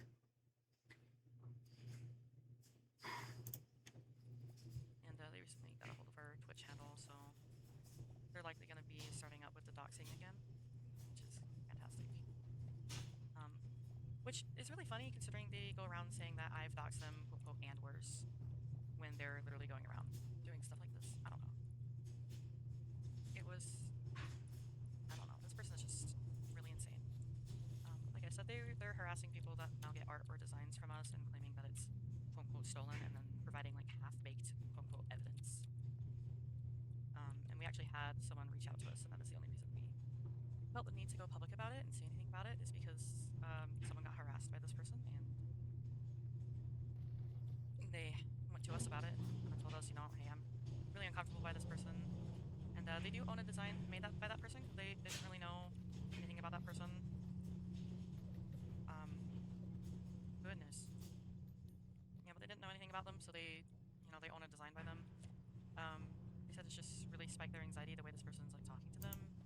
They're trying to say that they can like revoke the design at any time. We did change that in our terms of service. We changed it from revoking to blacklisting. People will have a problem with us either way. At this point, we do not care.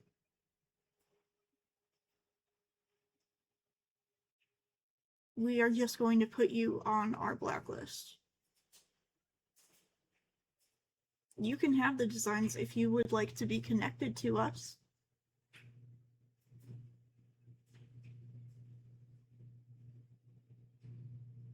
Isn't that why you still have Frosted Sapphire and Typhoon Monarch? Because you want to be connected to us. Right?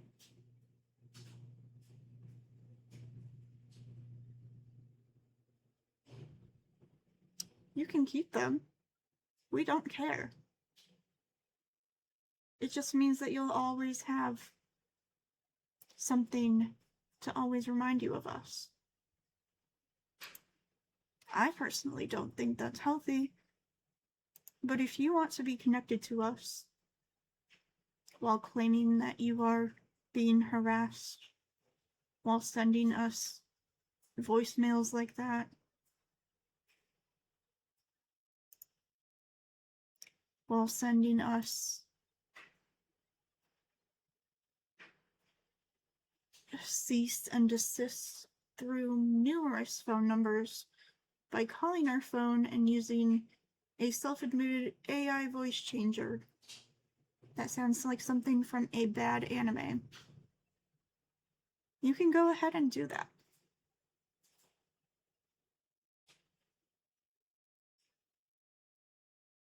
You can go ahead and do that.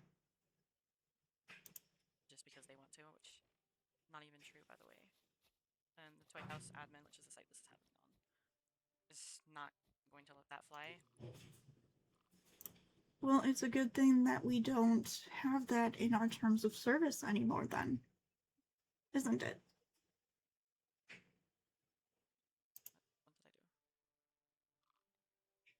What did I do? Due to several reasons and how the rules are built to protect its users.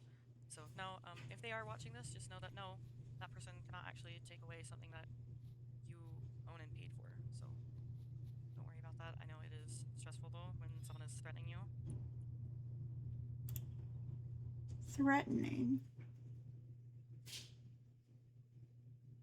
Did you see those DMs? Because I don't think you actually did, if you think that was threatening.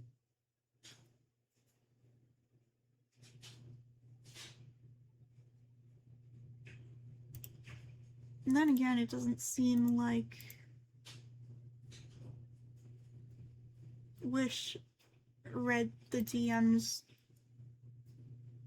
that we were sending them either, considering they're claiming that we dragged them into drama and coerced them and emotionally manipulated them when we did not mention a single name. Interesting. I'm trying to think of what else.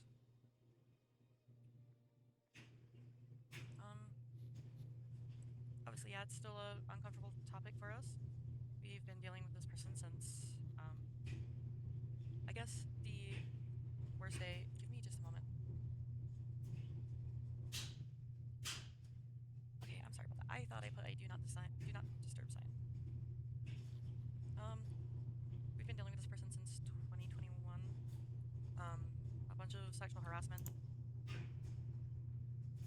Where is the proof? You can't claim that we sexually harassed you along with a number of other disgusting claims and provide absolutely no evidence while claiming that our evidence against it is all fake, with nothing to counter that. You have no evidence because it didn't happen. And you know it didn't. Doxing, threats, text to our number, our emails to our email. Interesting. I think this person is a very unstable, dangerous individual. And I would say I hope they seek help, but I know they're never going to. Like, they try to lie and say that, like, their therapist said that they should go ahead and dox me. Would you like to show evidence for that claim? Because we never said that. Our therapist said that we should share what happened to us if it helps us heal. Because a big part of our trauma has been being told that we couldn't say anything, trying to say something and not being taken seriously, or not being listened to, or being completely dismissed, and learning that it was safer to not say anything and just fawn and be used, because then it was over quicker.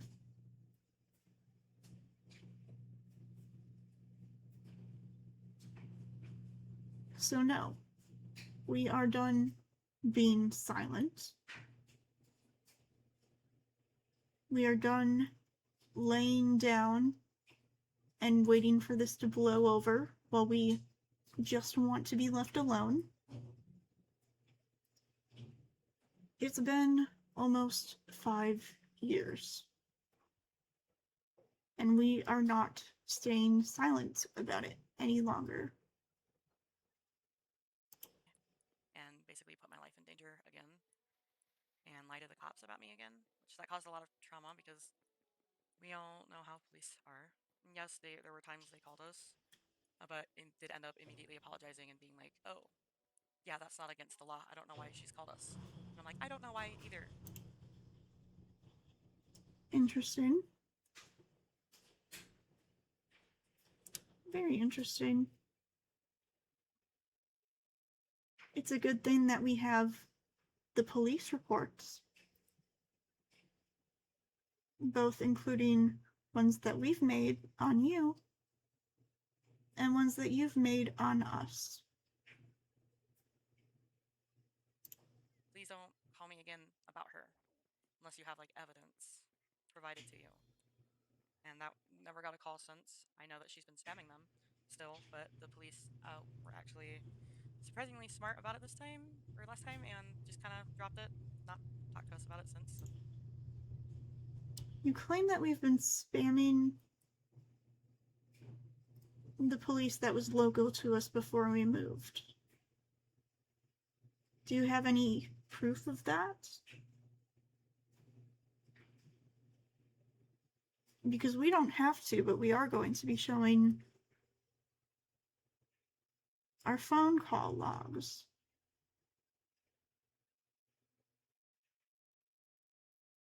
That prove, yes, we made a lot of calls in the beginning, but then as we were dismissed and brushed off, which again ties into and feeds into our trauma about not being heard,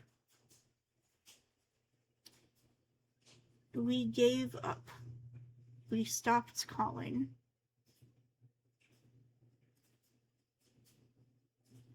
So that's good.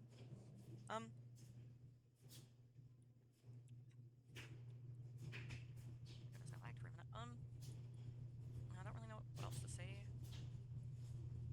It gives me anxiety even having to talk about this, but it's at a point where this kind of just needs to be out there. I haven't provided the username or name of the person yet, and Hi, it's us. that is for a reason. I'm kind of like waiting around. If they end up escalating and doxing again, we're gonna end up releasing everything we have on them in a Google document. Do it. Show everything. Let's all be transparent here. Show everything.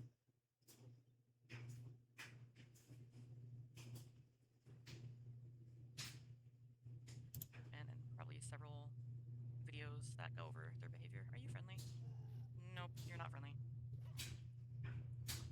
But basically things are just gonna go over their behavior and kind of what they've done and how they act and why people should avoid them, and I guess kind of release the truth on what's happened to us and the trauma and abuse and stalking that we've been through.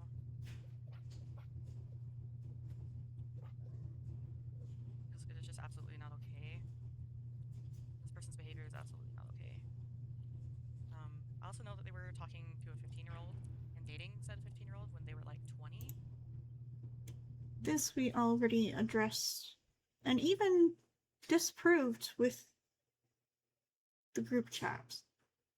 Because your own words to Gray were that we were 19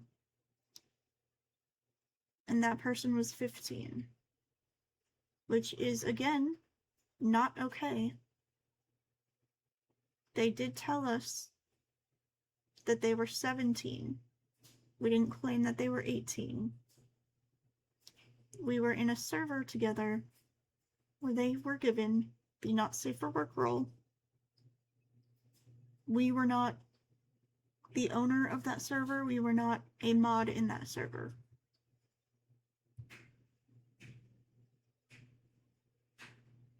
It was never sexual. We never spoke sexually to them.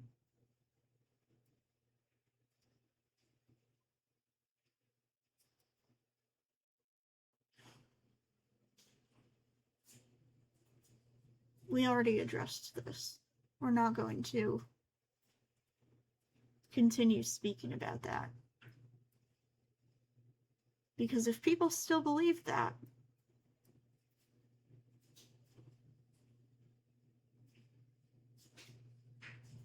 then I suppose that is your right. Even though you're wrong. And their excuse was, the 15-year-old lied about their age. I didn't know their age. And we have web archive proof of this up, as well as screenshots of that excuse being used, which is every PDF's excuse. I didn't know the age. They lied. I thought they were 18. Like, if you watch any Redcatcher...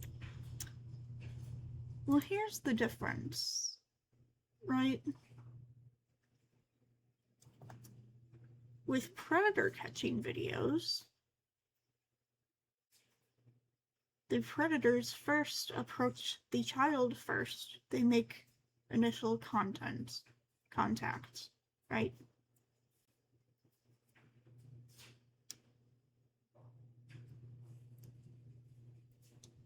Then the predator starts bringing up sexual topics, right?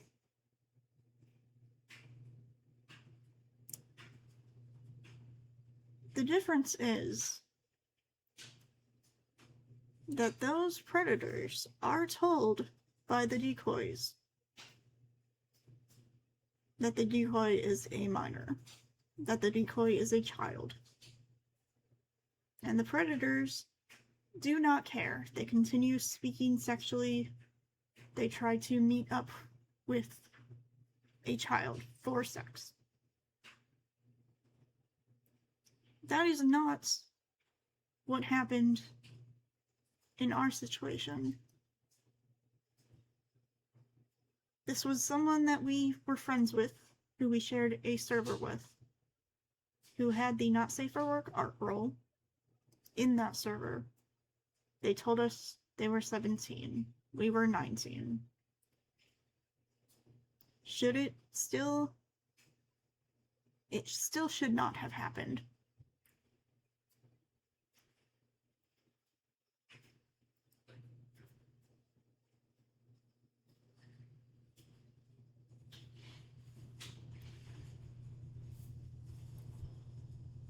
But nothing sexual happened between us.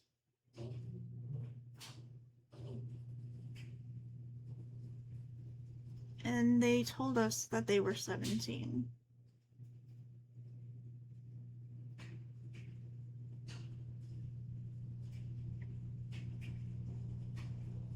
The only commonality between a predator catching situation and the situation that we were in is that we were an adult and they were a minor. That is the only similarity. There is no sexual conversation. Nothing sexual ever happened.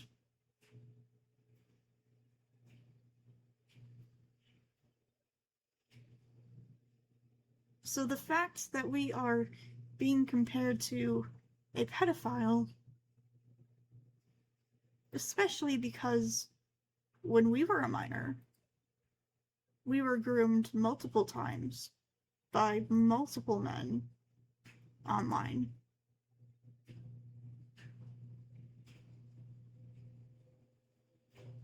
That is disgusting.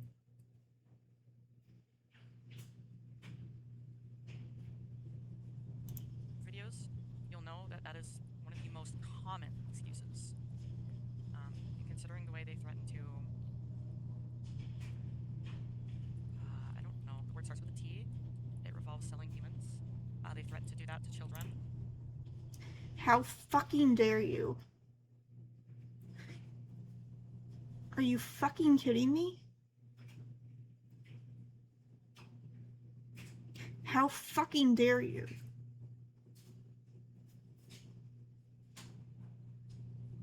You are a disgusting person for saying that about us. Knowing what we went through, because we know that that group of people told you that we had been trafficked, which, no, you did not know before they told you, because we did not know until December of 2023. So don't you dare fucking come in here and start claiming that we threatened to do that, when it's pretty fucking clear that we did not at all.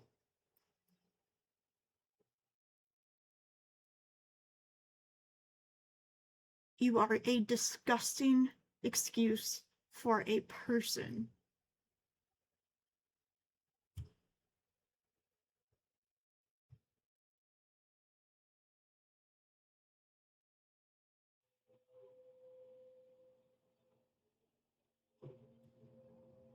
Disgusting.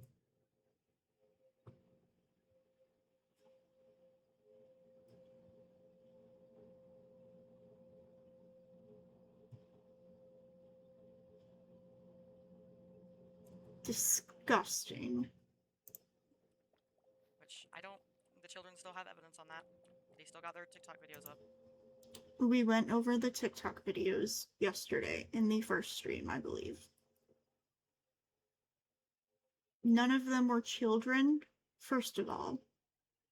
Second of all, there is no evidence in there at all that we threatened to traffic children. If you are going to make claims, back them up. If you had any evidence to back them up, you would have shown it. But you don't, because you have none. So go ahead, make those videos. Show everything you have.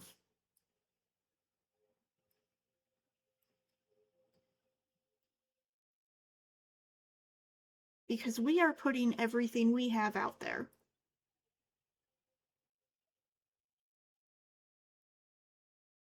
We are going to go through the DMs between you and Drew. We have that entire chat log archived. We aren't going to go through that today, but we are going to go through it.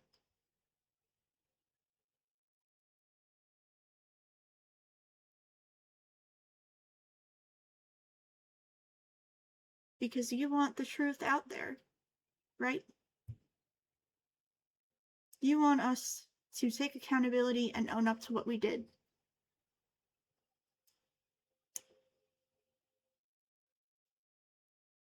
Fine. We have never had any issue doing that.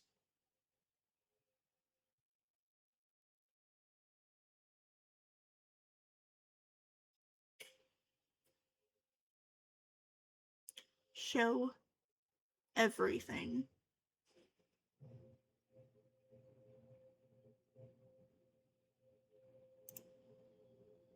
That was a whole situation and a half that they tried to excuse and act like nothing was wrong. Then they tried to blame us for stepping in and basically releasing our own evidence so that the children did not feel alone and isolated. Again, we went through the TikToks.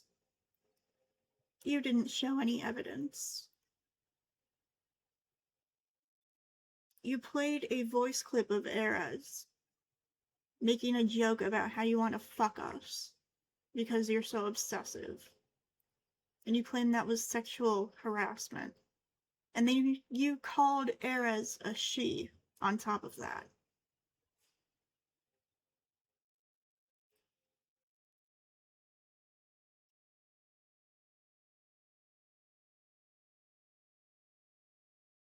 But other than that, it's been you speaking on a black screen with some text up with claims with no actual evidence.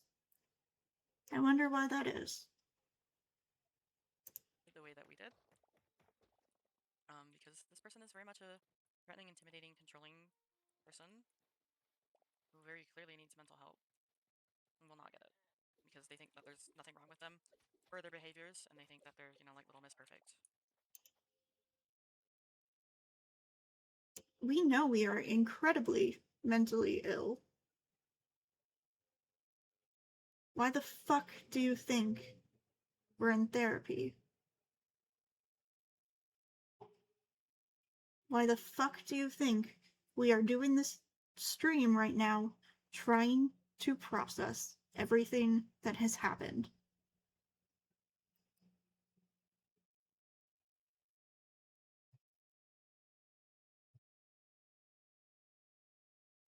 I don't know where you got the idea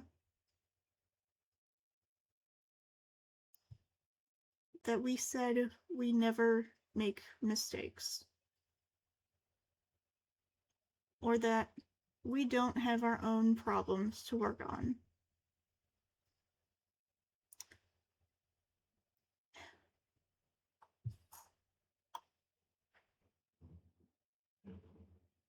It's a lot of this bullshit that, again, has no evidence or backing to it.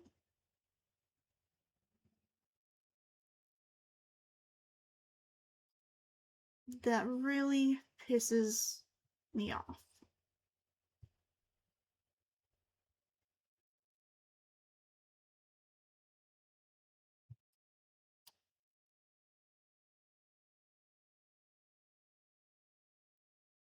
I've heard that our friends, some of them,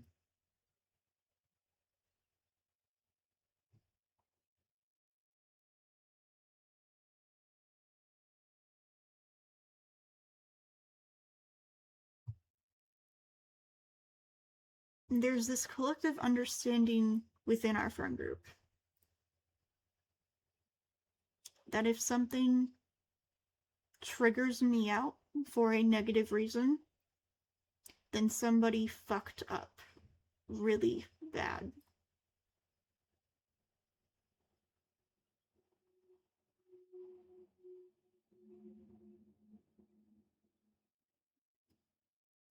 Echo is saying that I am the personification of the phrase fuck around and find out.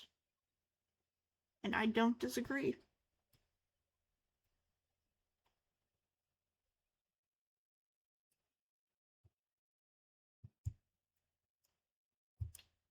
In my other streams that I do, watching and reacting to videos of people fake claiming people with DID and correcting the misinformation that they are spreading in that, I am very careful with my words. I'm very careful to not insult the creator of those videos. That is not what I'm doing now.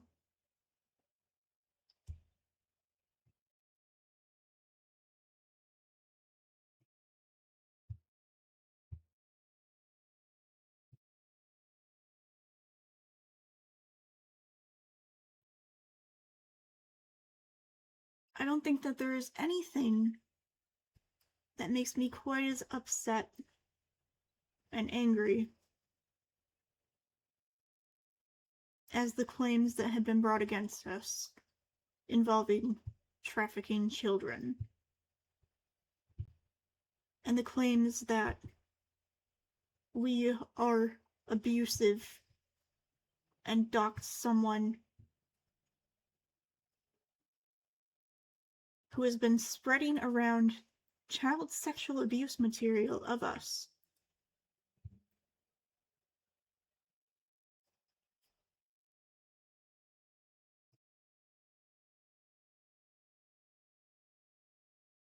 We do not make claims like that lightly.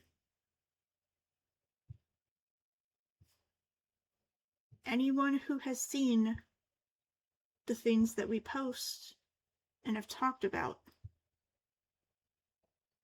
knows that we do not make claims that don't have backing. We have never claimed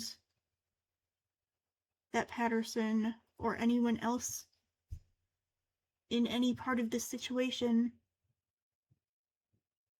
has groomed anyone or has been a danger to children.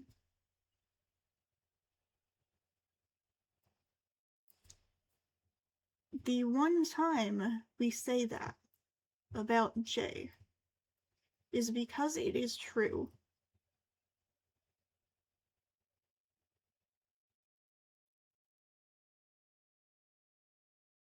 Watch any of our other things, look at any of our other posts,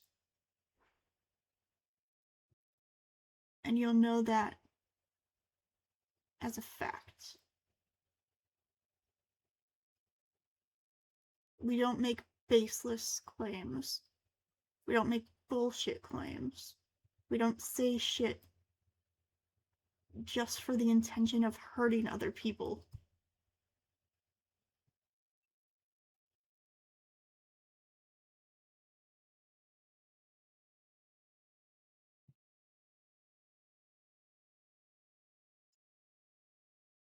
That's not what we do.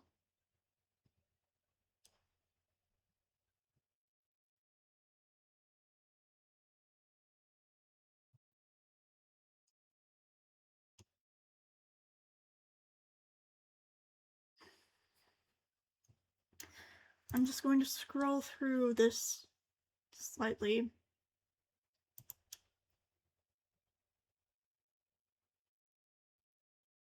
Again, it is not bestiality. We've explained this and gone over it. We've already addressed this.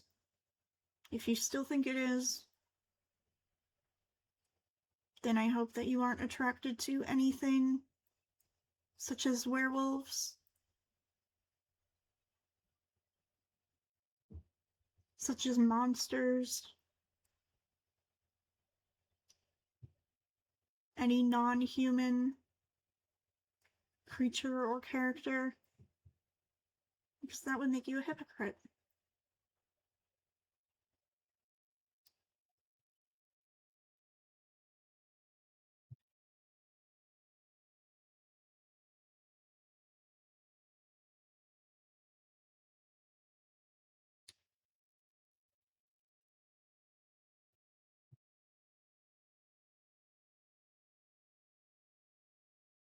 That's familiar, not being able to process because it's an ongoing thing, because you have not stopped.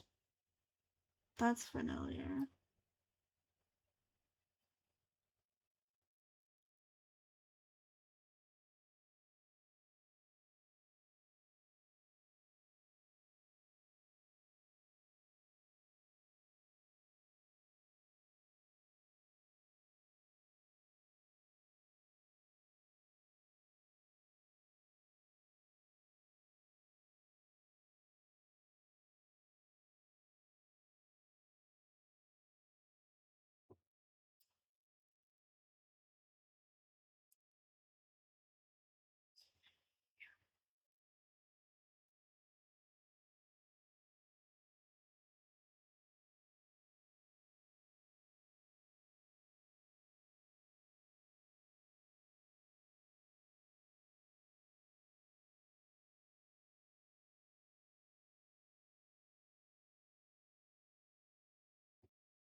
I'm just going to keep scrolling fairly slow, just skimming, because I cannot sit through listening to Patterson speak about things they have no knowledge of.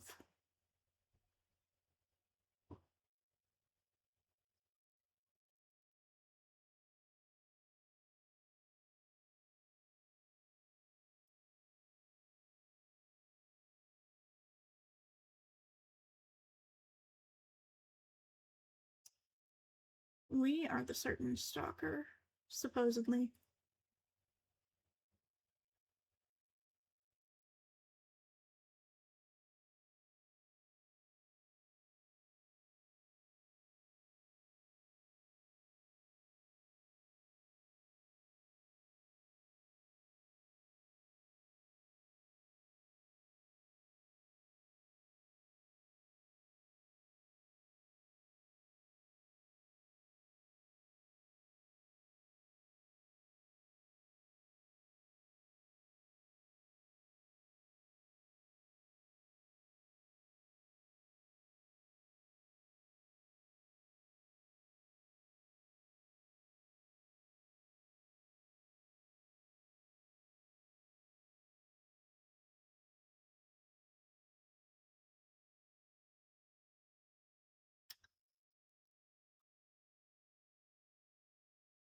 The rest of that was nothing.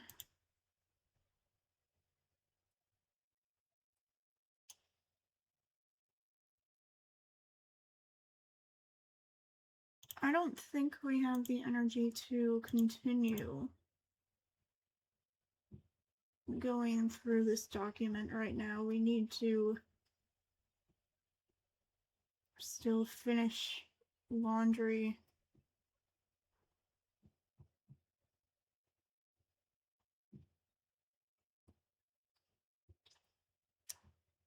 I think our friends are on call right now, so we'll probably join them. So feel free to call our phone again, Patterson.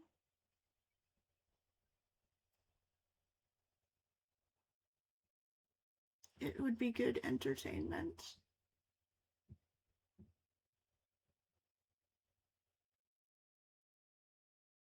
Thank you everyone for watching. Please hydrate, take medications if you need to. Make sure that you are doing what you need to do to take care of yourself. And we may stream later today.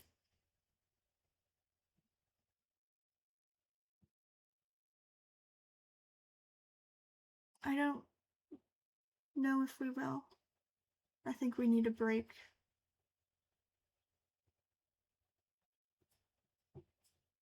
But we did get through a lot of things in this stream. Have a good day. Goodbye.